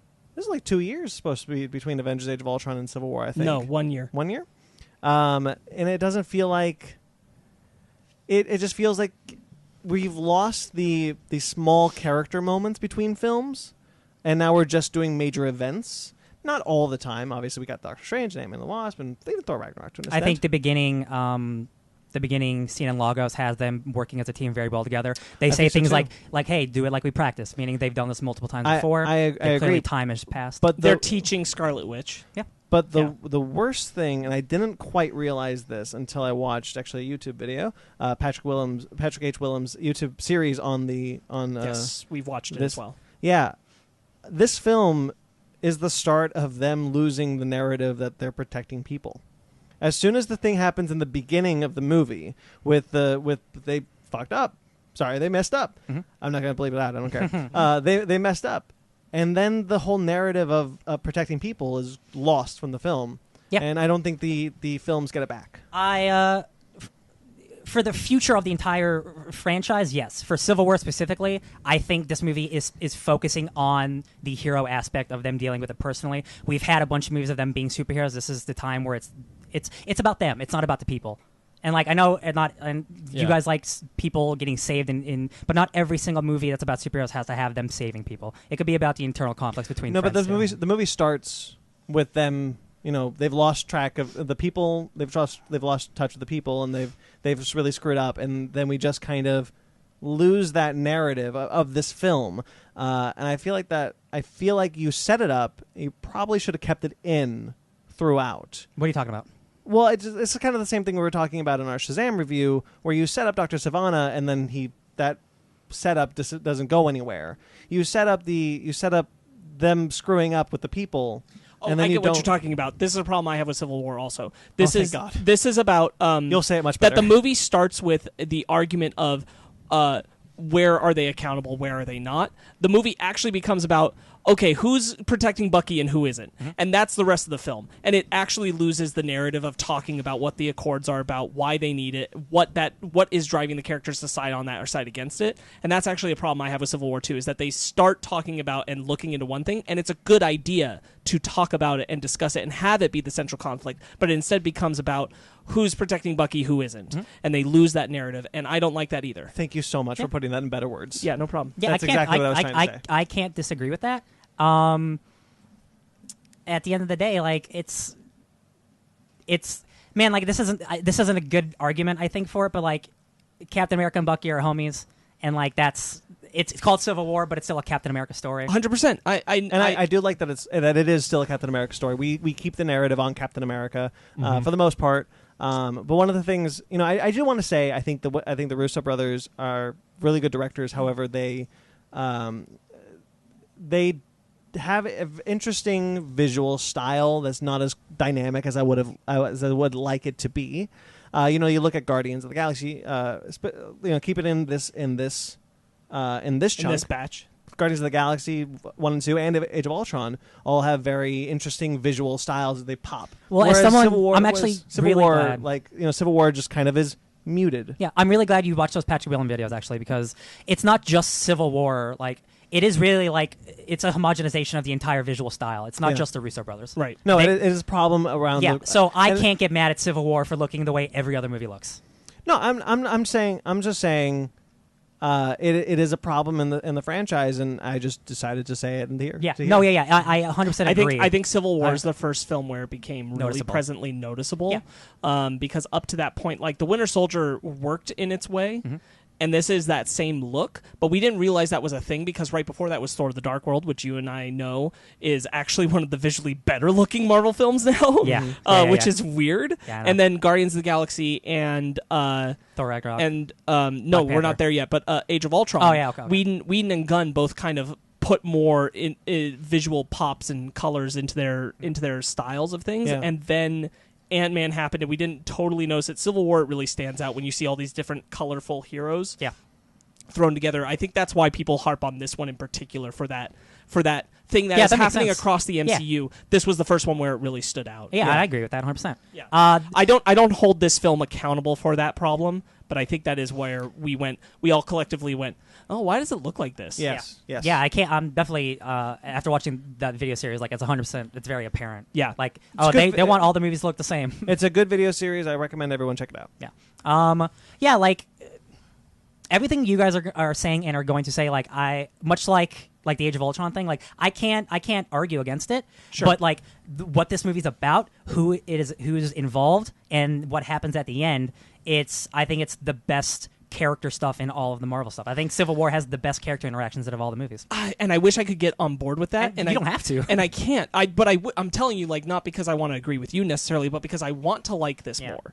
That I wish I could, but I can't, because my problem is that Bucky becomes central focus, and I still don't know who Bucky is. Yeah. I don't know who Bucky is as a character, and nothing has helped me to feel differently about it, and he is 100% robbed of agency in this movie. Yeah. It's a problem because he's a dude Steve's prop. Yeah. No, yeah. And Absolutely. And like He's his second shield. yeah. Gotta go collect this thing. Yeah, and like, man, I wish, like, watching those videos, like, I wish we had that Bucky series out now so we could flesh out that stuff, because he is a blank slate, and the problem is this isn't the comics where we have a lot of story to tell. Like it's that's what I was getting he gets at. a bum rap. And that's what I was getting at is in those major going back to the comics, in those major event comics, you don't get a lot of character development. You get character interactions, and characters are there, they're not, they pop in, they pop out. But you've had comics before and after, you have tie-ins, you have all these things where they flesh out those characters and you understand motivations more and more. As I harp on tie-ins all the time, they do help sometimes, and I think that this film, with Bucky specifically, and I'm not going to say it's a problem for any other character, truthfully, than Bucky. Bucky would benefit from the equivalent of a tie-in comic. No, yeah, I agree. I 100% feel that way because for me, every time I watch Civil War, I can't justify the reason why Bucky survives this movie. I can't. It doesn't work for me. Having seen Infinity War, he does nothing for me in that movie. I don't care. I don't care that he's there. I don't care about the future of this character.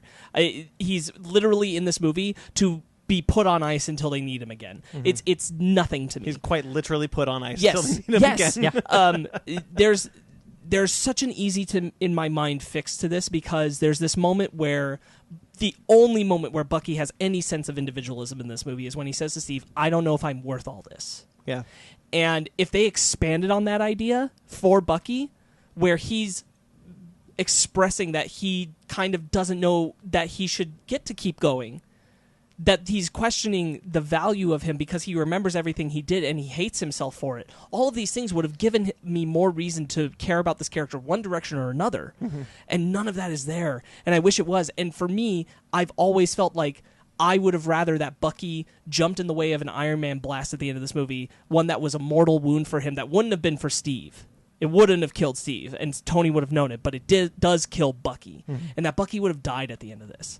Because, to me, Bucky choosing to take himself out of the equation because of the things he'd done, that he deserved this, is a better, more poetic end to this. It's Steve holding Bucky as he's dying and saying, come on, bud, I'm with you till the end of the line, and Bucky saying, yeah, you were, and dying, is a more poetic trilogy end to this character than what we got. And I just can't get behind the way that the story played out, the Bucky thing, especially because it becomes the argument case in the second act of the film. And if I can paint in broad strokes real quick, I wish that the actual discourse of what the Sokovia Accords are about had carried over later into the film. The simple fix to me would have been having that conversation, because I think it's a good moment where Steve and Tony are so close to agreeing, to instead actually have Steve agree and sign. And then the moment that they figure out that the doctor is there, and then Bucky escapes, and all those things happen the way they do, Steve's like, oh man, we need to go take action. And Tony's like, what's going on? And it's like, we have to go do this right now. And Ross and the government say no. Steve's like, that's not going to work. We're going to go do this. And it's like, no. And he's like, I'm not doing this. And then he's breaking the things. He's breaking the accords. That's a reason for them to fight. That's a reason for them to physically come to altercation about it, because it is something where he has to go do it and Iron Man has to enforce what he believes is right. But the way it is, I don't find it justified for why they come to blows. It's just action figures hitting each other. I will agree with them coming to blows in the airport fight sequence. While I like the sequence, I don't think that sequence makes a whole lot of narrative sense. However, I really like the three-way fight in... I'm not talking about that fight when I brought that up. When Okay. I said action figures smashing each other. Yeah, I really like the three-way fight. I just want to bring it up because, we're a little negative on the film. I do enjoy the film. And I'm trying to get my negatives out now. yeah, no. And I like the three-way fight between Bucky, Cap, and Steve. And Steve's like, it wasn't him. And Tony's like, I don't care. I don't care. I don't care. He killed my mom. Killed my mom. That's all great. I just wish Bucky wasn't involved persona in that Yeah. stuff, because it's really two people fighting over a stick. Real quick, I did want to ask.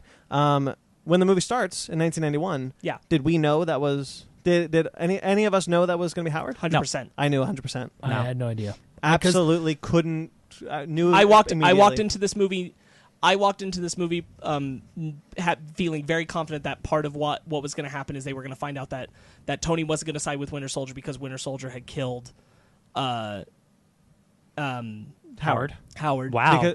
Because we knew the because we found that out in Winter Soldier. Yes. I figured that was going to be a part of why they didn't agree with each other. I didn't think it was going to be the core of it. I thought it was going to be something that pushed Tony to the other side. Yeah.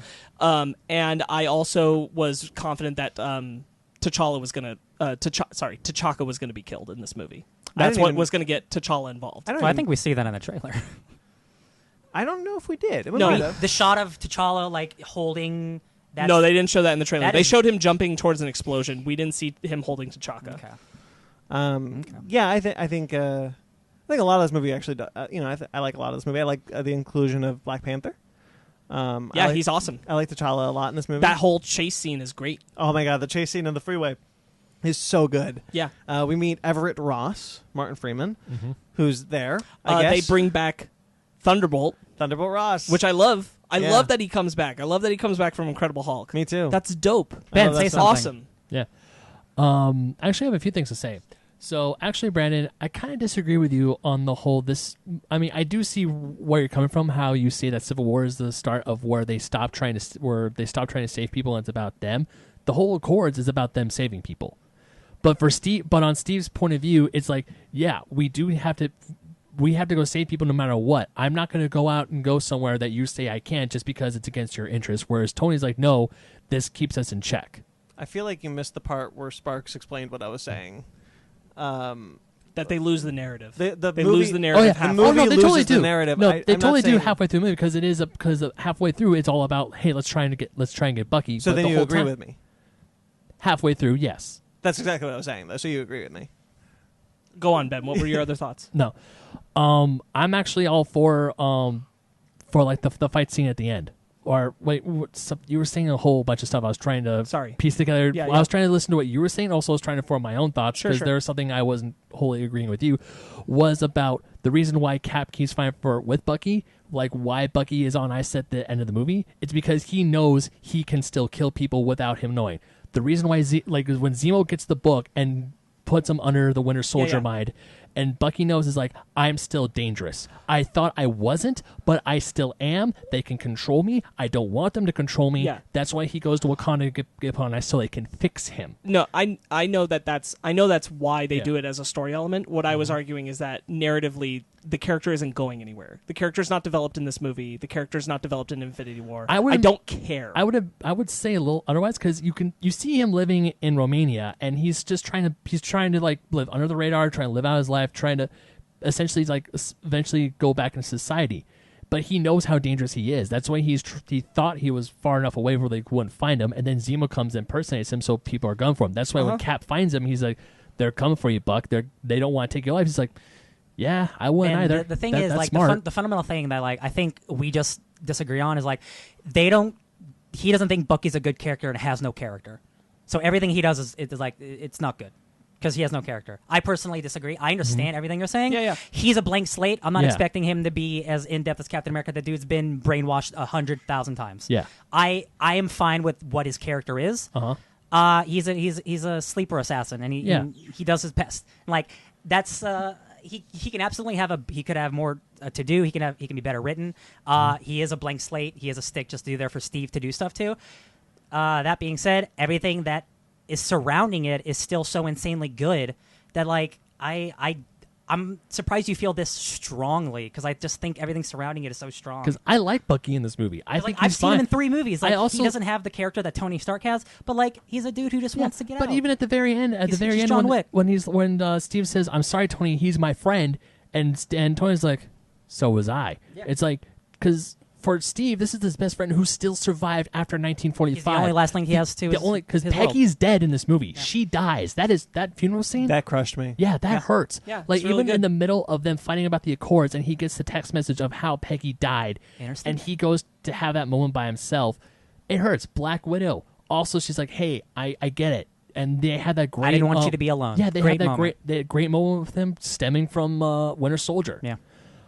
And with Bucky still being alive, I can see why Steve wants to do everything he can to keep Bucky alive, to keep him safe, because that is literally his only connection to the And life it's he had. not Bucky's fault. No, it's not.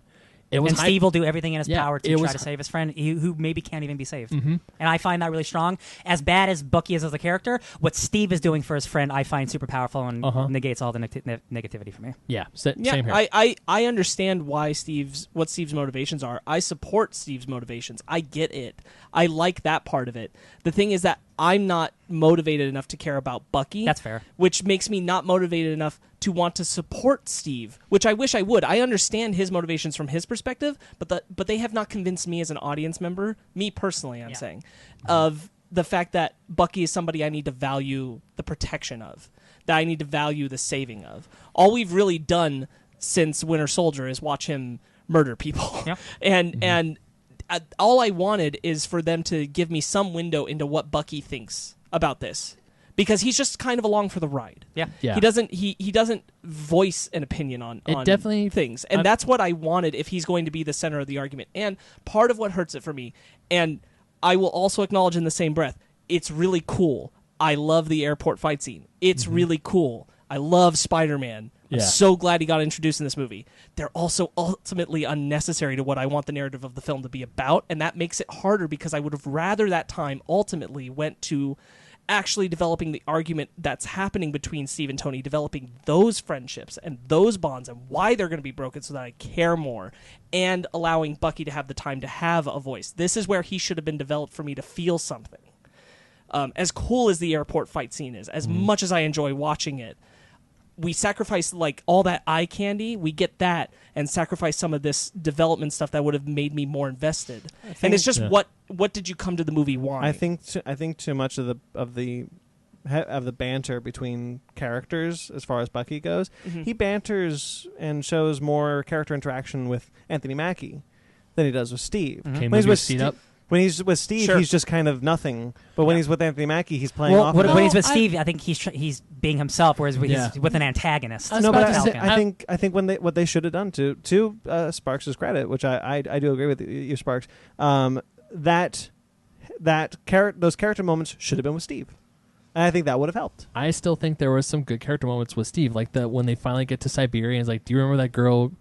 And back in, it's like, oh yeah, when you Dolores. spent $3, you spent all of our money for hot dogs and trying to win a stuffed bear for a redhead. What was her name? Dolores. She You has to called be her 100. Dot. Yeah, she's like, oh, she's got to be 100 years old by now. So are we. When they're fighting in Romania in his apartment, and like Bucky's just throwing people like out of windows and downstairs. He's like, "Come on, man!" Yeah, Like I like that all sequence, the too. little moments between them. Like I buy that these people have known each other for 75 years. And also, I buy the But whole. Bucky, yes, he is not a well-written character. That's because I think they chose to make him a brainwashed dude who needs all the help he can get because Yeah. he can't be helped. And also, Or he can't do it on his own. And I do like But the then- character things between him and Sam Wilson because it's Bucky's oldest best friend and His or new no, best friend.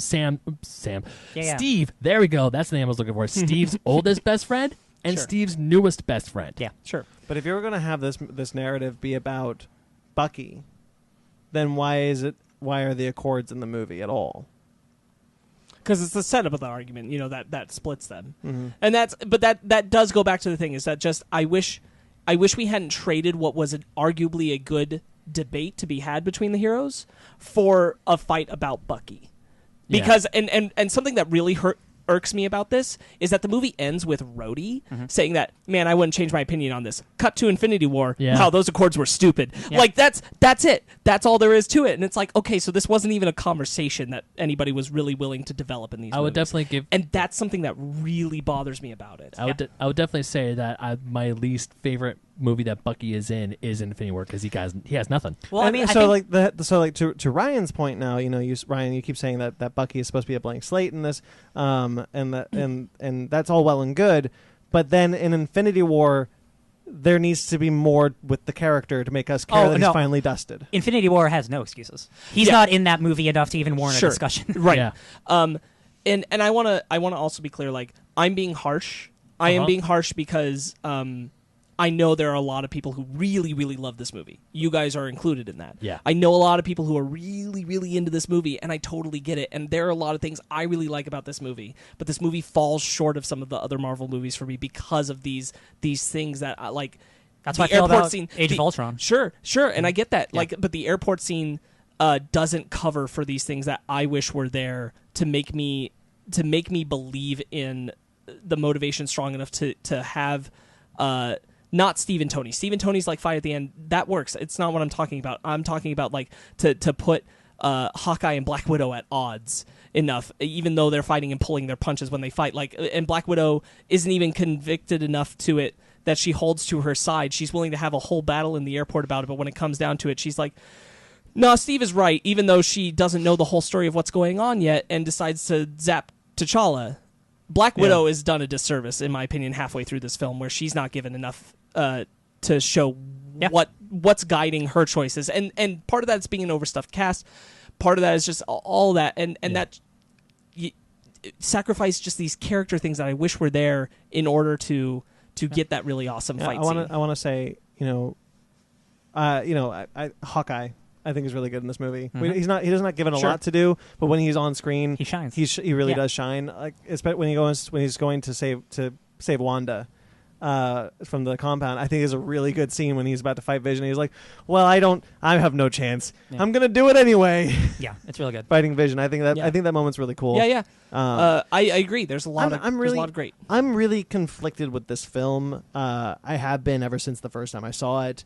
Well, I mean, not then. I was probably really into it. But I'm between Ben and Ryan and Sparks. Like it's on any given day I could think what Sparks is saying, and on any given day I could think what Ben and Ryan are saying. Like it's I don't think the fundamental thing for me for this film that where I think this film fails is that the argument between Team Cap and Team Stark is it devolves from the Accords to being about, well, do we save Bucky or not? And I think that's at the end of the day, I would have preferred the film to be a little bit more definite in what the sides are supposed to be. Sure. And I think that's just kind of where I fall. And I talked with Ryan about this a while back about how I am not convinced about how they turn from like neither Steve nor works hard enough to try and explain what's going on to get the other Avengers on board. Like, it's not even an idea to try and really communicate, hey, by the way, there's like 5 other Buckys. This is a problem we got to go take care of. And it's also shortcoming on the other side to not listen and hear it out. Yeah. And that I'm not convinced of it. And that's part of what makes that central focus of that not work for me. I will agree with you that I think the beginning setup of the Accords is really good. Yes, I agree. I will agree with you that they abandon it halfway through to kind of just focus on the character stuff. That doesn't bother me. because I'm here for Steve and Tony, and everything they do with those two characters and their interactions is the best stuff in the MCU in my opinion. Sure. Because we've been following these guys for how many years, and this is the first time where they've really they've been at odds with each other. And again, like, it's the trope, but like for movies, this is the first time this has really happened. That's not BVS. This was actually this Marvel book. The book Civil War was, I think, the first Marvel trade I ever bought. This is it. I think this movie is drastically better than that comic. Oh no, too. because I bought. I will wholeheartedly agree with that. Yeah. Well, because here's my thing. Because I knew about Civil War, I was at WonderCon. It was on. I found it at a booth on sale somewhere, so I figured, I'm gonna get it. I'm gonna read it. I read it. I really enjoyed it. And then when I heard that the third Captain America film wasn't gonna be the Serpent one, it was gonna be Civil War. They're adapting the Civil War. I was like, how they gonna do this without Spider-Man? Without the Fantastic Four? What a crazy year it was! Oh my god! Oh guys. yeah, and then they brought Spider-Man into it. Black Panther. Because I do agree that the movie drastically better than the book, but it takes things from the book, the key parts of it, something like the Sokovia Accords, like heroes split down the middle. It's like, hey, the Accords are good, the Accords are bad. It throws them in there. It's like, okay, it works, but also it takes things from the MCU and makes it flow, and it's still a Civil War. Yeah. Yeah, I just want to, I think it's interesting, I don't know if there's ever, I remember feeling this way at the time, and, maybe I'm just being short-sighted, but as far as Steve and Tony go, is there ever a moment when they're together where they're agreeing on a side? Or, because oftentimes if they're not in a fight, they're Ultron. at odds. Ultron. Yeah? Mm-hmm. Also, the hammer in Which the elevator. side? Which part in Ultron? When in the beginning, Mhm. before they find out that he created Ultron. Okay, fair. And then when they come to the end, when, like I was saying earlier, when we were talking Ultron, Tony has that moment where he says, like the old man said, together, and they're I'm gonna miss you. I'm gonna miss They you have too. the They have this. the Mjolnir in the elevator Yeah. joke. Yeah. Uh-huh. I guess I just would have liked. There's more times when they're antagonistic with each other than there is when they're friends with each other. I wonder if Civil War. I guess the beginning of Civil War probably should have done a little bit more heavy lifting with strengthening the bond of Steve and Cap to break it in the same film. I get that, but like having it be, it's basically Avengers 3, right? But it's the third Captain America, like the seventh Iron Man movie, whatever. Like the heavy lifting's been kind of done already. It's almost like Infinity War. But I just said. But he doesn't mean about the characters individually. He means about the way the characters relate to each other. I don't think there's enough times that the characters are friendly with each other to warrant the whole. We're friends. Like, you guys fight a lot. Most of the time we see them on screen together, they're at odds. That's fair, but like the movie's Civil War. Like they've fought together multiple times. This is the fight. I think he's saying in this film that if there had been more time to see them more in agreement with each other before they fall apart from each other. Because from the beginning of this film, they are at odds. Yes. Most of the screen time they share together that's not a fight in Age of Ultron, they're at odds. Most of the screen time in Avengers, they're at odds. Right. There are very few times when they're friends. So I don't think the line's like, he's my friend, so was I. Were you? I disagree with that. They're friends. disagree. They're friends. just because we didn't see every single moment between them doesn't mean that there weren't good moments. But that goes to my whole thing where perhaps a tie-in comic would have the equivalent of a tie-in comic would have benefited from this. The idea that you keep you fill in the blanks. Show me, don't tell me. Going back to what Sparks always says. I've had 3 Captain America movies, 2 Avengers movies, 3 Iron Man movies. Like I got the heavy lifting done for me personally. Individual characters. He's talking Avengers too, though. But he's saying even in Avengers: Age of Ultron, they're antagonistic. That they're antagonistic towards each other. Okay. That there's not a lot of time, and I can agree with this. There's not a lot of time between Avengers and Avengers: Age of Ultron prior to this, where Steve and Tony are really friendly with each other. And it's a shame that isn't shown a little more, because they're basically pretty antagonistic to each other in the first film, except towards the end. Mm-hmm. Pretty antagonistic to each other in the middle of Age of Ultron, except for the very beginning and the very end.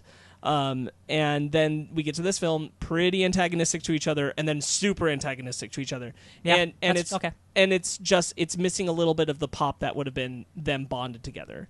I can get behind that idea to an extent. It's definitely an element of what I feel is missing in this film, but it's not the largest thing. Mm-hmm. I see what you mean. But yeah, I hear you on that. I hear you on that for sure. Ben, part I of need that, more of your part of opinions that, because I need someone who likes this movie as much No, as I do. I love this movie. Everything, because I also love the superhero trope. The trope of when heroes who have been together, who've been through hell and back, are on opposite sides and they have to duke it out. I'm trying to the airport scene. It may not serve a narrative purpose. I think it does because Captain America is straight up. I think it serves a narrative purpose. I don't think it serves a great narrative purpose. I don't care. I think if it serves a narrative purpose, It it's fine serves the with me. purpose of being effing awesome. Like literally, Vision draws a line in the concrete, and Captain America says, "We are gonna do this." Yeah. There are people. Captain straight up says, "Like there are people in Siberia, just like Bucky here, who can F us up." And then Tony's like, "No, I have 12 hours to bring you in. You have to come in with me." And we have that amazing intro with Spider-Man. Oh, I do appreciate how Iron Man was saying, eventually gets to the point where he's like, "Oh, I played this wrong." I do appreciate that he goes to Siberia because when he realizes this was a mistake. Yeah. Yes. I need to do something. But I cannot get over, because I know we saw in the trailer and we were kind of a little scared I was gonna lose it in when we actually saw the movie, but the second when Tony yelled "on the ruse" and Spider-Man shows up on screen for the first time in full costume, everyone in our theater, Brandon, lost their shit. Go to Queens real quick. Yeah, that whole scene's great. That whole scene was amazing. I was like, hot Aunt May, hell yeah. Oh, hell it's an introduction I get excited about every single time. Yeah, I think. Where's yours? I love big fonts. Yeah, I like that music. I like the moment really well. I think the moment really works in this movie. Yeah. I have only one real complaint with the movie. The only one. What? And it's in the airport fight. Vision's gone half the time because he's too powerful for anyone to actually fight. Yeah. So he's just missing when they need him to be missing. It's the same issue they have in Infinity War. Yeah. You gotta incapacitate the dude. Yeah. What are we gonna do with this? Too OP. I get over it real quick because, man, I get it. But, it's just as soon as Vision appears and draws the line, he's gone. And then he appears to fight Ant-Man, and then he's gone. And I'm like, come on, guys. I love this scene. Ooh, first appearance of Giant Man. That was really cool. That was awesome. Feff, yeah. Feff, yeah. Oh, my God. I still like Zemo as a villain. I like how he's a villain. He's not the... I know Tony Stark is the antagonist. Uh-huh. Zemo is a bad guy in this movie. Yeah. He is not the bad guy. But I like how Zemo is a bad guy. I love how him. he's like, I've been willing to be patient. I'm willing to work my way because the Avengers inadvertently killed my family. I'm going to tear them apart. I am a Zemo apologist as well. Are you really? I thought you didn't like him. No, I think I love him because he is so every bad guy is so the focus of the Avengers had to fight him physically. Uh-huh. Zemo is in the background the entire time. Yeah. He barely interacts with them, and he still wins. He's like the puppet master. And even when he's in that prison and Martin Freeman, Everett Ross shows up, he's like, mess up, zap, step out of line, zap, please step out of line. I know Sparks completely disagrees. But that whole... Here's the thing. Let me finish. And he's like, that whole time, the best line was like, did it? And he's looking, and Ross freezes. It's like, he just wanted to tear the Avengers apart, and he did it. Now, I don't disagree. Let's see, Ryan, what you're getting at is I don't disagree with anybody who says that Zemo is not great. That his plan doesn't make a whole lot of sense. I don't disagree. Yeah, I can't. It's very coincidental for a lot of it. Mm-hmm. I read a lot of comic books. I'm used to that. For me, it works. Yeah. Until maybe tomorrow it doesn't. Yeah. Like I said, I go back and forth on a lot of things. Today I'm a Zemo apologist. Tomorrow maybe I'm not. Ride or die. Zemo's not one of the things that makes me have issues with the film. Yeah, honestly, I'm glad. It's really not. I think it works fine. I really like to me, Zemo's actually most important part of the film is that he's a complementary arc to what's happening with Black Panther. Which is why Black Panther and him have the last scene together in the film. That is such a good scene. Which is him saying, I'm done letting vengeance consumed them because it's consumed them, and it was consuming me, which is really great lead in right into Black Panther's film. Yeah. Man, Zemo, you don't know his deal for a long time, and you don't realize that his family's dead until the very end. He killed Anthony Russo. He did. You're right. Yeah.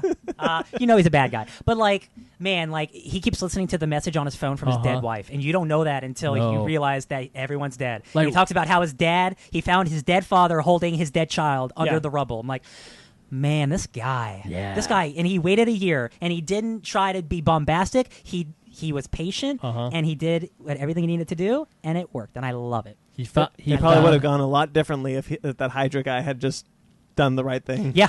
Told him where it was. Yeah. I'm gonna find this tape. I'm just gonna come drop it at the Avengers compound.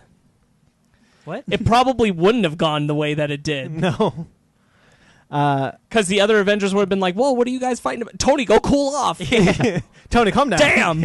Like, all right, that's the end of that. And the airport battle, there are so many just small character moments between just everybody fighting, and for sure. And like it's just Hey, that's the stuff I love. I finally get after however many years it was, 8 years watching this franchise. I finally get Ant-Man on Hawkeye's arrow. Yeah, we got that. I'm ready, Hawkman or Arrow guy. I've been waiting for that for years. We got that. We got Spider-Man stealing the It's a shield. conscience, yeah. We got. Oh man! Also, even the only slow-mo shot with Tony's repulsor rays on Captain America's shield in the final fight scene. the shot from the comics. Yeah, It was great. That's great. I love that shot every time I see it. It's like that's straight from the books, and it's the beautifully set up. Russos said that every now and then they want to try and as close as they can in a fight mimic a comic book panel. It's when the Bucky's fist on Cap's shield. That's so good. Was straight from the comics. Yeah. This also. Did you guys expect the Winter Soldier cop out? Did you guys think they were just going to go fight a bunch of Winter Soldiers? I didn't expect it. I loved it. I didn't expect the third act to play out how it did. Did you mean? Did I expect them to actually fight them? Yes. Or did I expect that to be a part of the film, like going into it? I'm just confused. Did you think they were going to go fight a bunch of Winter Soldiers? No, I don't think I was actually convinced of that the Man, first you guys time. just have I- some movie I- figured no, out. It's amazing. I thought they were. Yeah. I think that my thought process when we were first going up there is like, oh man, this is going to be one hell of a fight. But the second because I think you see one of the bullet holes. Yeah, it's the first I frame you do, yeah. Before Zemo starts talking and says, don't worry, they died in their sleep. I think I saw a bullet hole. I'm like, wait, is that a... See, I was scared. I was scared at this point because the airport battle is really cool, right? Uh-huh. It's this big epic moment. I was scared we were going to get just like a really boring 5v2 Winter Soldier fight. Again, 5v3. that goes back to I went into the movie knowing Winter Soldier killed Howard and Maria in a car accident, and so that opening of the film I knew had to be Howard and Maria. Because why else So would they I show it? assumed that was going to come back around in the third act. So I didn't anticipate that the extra Winter Soldiers were a real thing that was going to happen. Yeah. Like whether or not he'd activate them, I wasn't sure. But that we were actually going to see them have to fight them, I didn't think that was actually a major part of the film because the trailers had shown Tony and Cap fighting in that snowy location. I was like, okay, so they're fighting. I blocked they're trailers fighting out. about Howard. They're fighting about Howard. And Yeah, Maria. I was actually, I really like how this film, the end of the second act is a major fight sequence, and then the third act is a personal fight sequence. Yeah. I think that works really well. Yeah, I was and very very surprised. unique for a film like that. And I'm with Sparks. I pretty much called early on that in the beginning it was Howard and Maria's death, but I still thought that there was a possibility that we could see a more Winter Soldier fight. Because I knew from the trailers you see that fight, but I totally expected them to have this whole other fight and then that was going to happen. I didn't expect it was like, oh, it's a nice turn. You know? Should we move on? I really liked Red Wing. Red Wing was in this movie. Oh, on, Red pet Wing it. is in this movie. Everyone else has been talking. I was like, I did have positives. I was going to say nice things. Hey man, you can do it. Go for it. I have them. Hold on. Go for it. Let's see. I really like the opening with Crossbones. I think that's really good action. Oh, yeah, that was Hell good. yeah. Me too. I really love the transition that goes into opening to show Tony with his parents. Barf. I really like that. That's so sad. I like the really good framing work that shows that Pepper Potts is lettering and that her and Tony aren't good. That's the reveal. Oh, one other thing, because it was finally at this viewing of Civil War where I finally got why Tony and Pepper weren't together in this movie. Because Tony says after Cap gets arrested by chasing Black Panther in Romania, they had that conversation and Cap's like, "Oh, you guys pregnant?" He's like, "No, I blew up all my suits, and then we had to mop up Hydra, And then Ultron. and Ultron, my fault, but I just kept doing it, and Pepper didn't want me to do it anymore, so we're taking a break." And then I never wanted to stop because the truth I don't is want I to don't want stop. to stop. Yeah. So push I don't know suit why. around the world. Because I've seen this movie multiple times. I It's think one of this- my favorite scenes. I That one. think Mine I've seen. too. I really like the scene between Iron Man and Steve. Yeah, I think I've seen Civil War the most out of all the Marvel films. Maybe I've seen Avengers more. But every time they get to that scene, I always tell myself I'm going to pay attention, but something happens and my attention goes elsewhere and I forget about it. Ooh, a piece of candy. Maybe.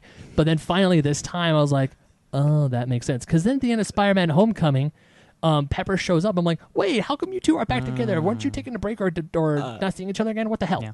I'm just gonna go through a list of my notes here. Yeah, go ahead. I like the exchange between the mom and Tony. outside the elevator. Oh, yeah. Hell I love yeah. seeing King T'Chaka. He's Hell yeah, awesome. He is. I really like Vision trying to learn boundaries and how to use a door. Zemo's interrogation with the Hydra agent is dope. Yep. I really like the Avengers debating the chords. Tony's guilt driving him is really good motivation. It works for me. That's I think that's honestly like my favorite scene in the whole movie. It's just them when really they're first good. discussing the Accords. And I wish that had been the narrative line that followed through. Yeah. I'm being positive, sorry. No, the you're passing fine. of Peggy is a great character moment for Steve. I really like that Nat comes there caring for Steve and wanting to be there for him at the funeral. T'Challa's dope. He is. I really like him I and hope his he gets a father movie. interacting and speaking with Natasha. I think that even though we only get T'Chaka for a little bit, it says a lot about that relationship. It immediately makes me care about when T'Chaka passes, just moments later. And I think that's a really well played and powerful moment. I really like when Black Widow figures out that Steve is close by because she hears the siren's echo on the phone. Oh. Yeah, that's why she looks around because Yeah. you hear the sirens Nice. echoing Yeah, around yeah. because he's close. Bucky's escape scene is great.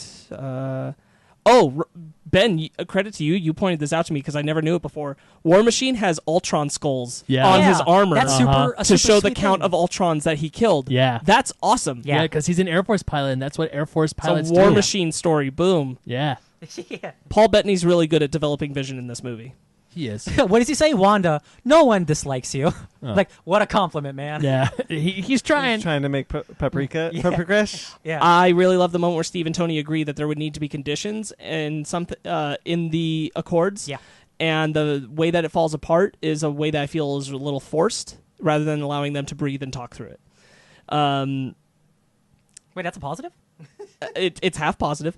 I like Sebastian Stan playing Bucky's desire to not be controlled again. When Zemo comes in and he's reading the thing and Bucky's like, no, I think that's a really great, strong, probably some of the best acting from Sebastian Stan in this whole film. Yeah. Homecoming. Hey, that moment with Great T'Challa's ring reacting to Bucky's arm is still weird. Yeah, that's like a thing Yeah. I feel like they had more set up and they were just like, let's cut it.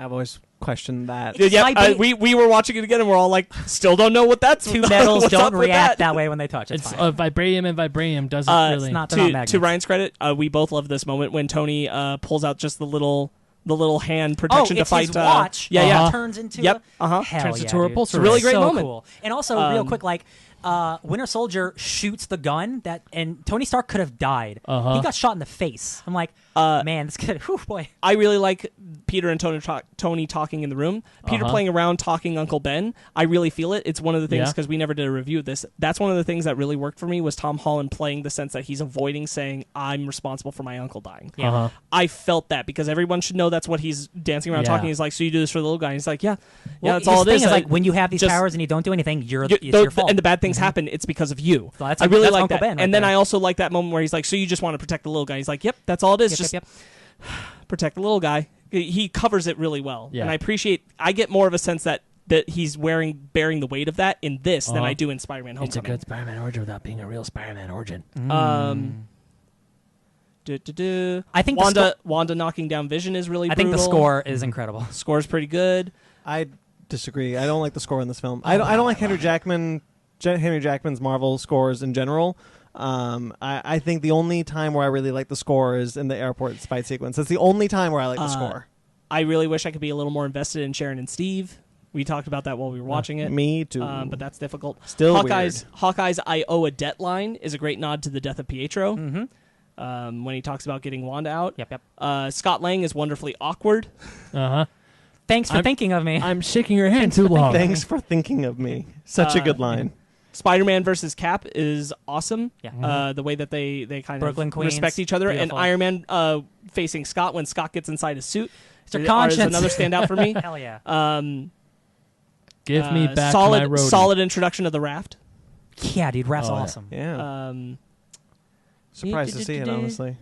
Robert Downey Jr. does break my heart when he finds out when he's watching the death of his parents. All He's over so again and good. finds out This is- it's really this is it's one really of the- easy to invest in. This is one of the best acting Downey ever did Yeah. as Iron Man, I I agree. feel. Downey did acting good. Some Hell yeah. of this stuff is stuff we've talked about. Ben, what's your Um, favorite thing? Airport scene. Oh, strong moment of Tony saying Steve doesn't deserve the shield. Yeah. Oh, My yeah, father but- made that shield. Yeah. And he drops it. That's so sad. I'm really glad that Zemo's a villain that wasn't killed. Yeah.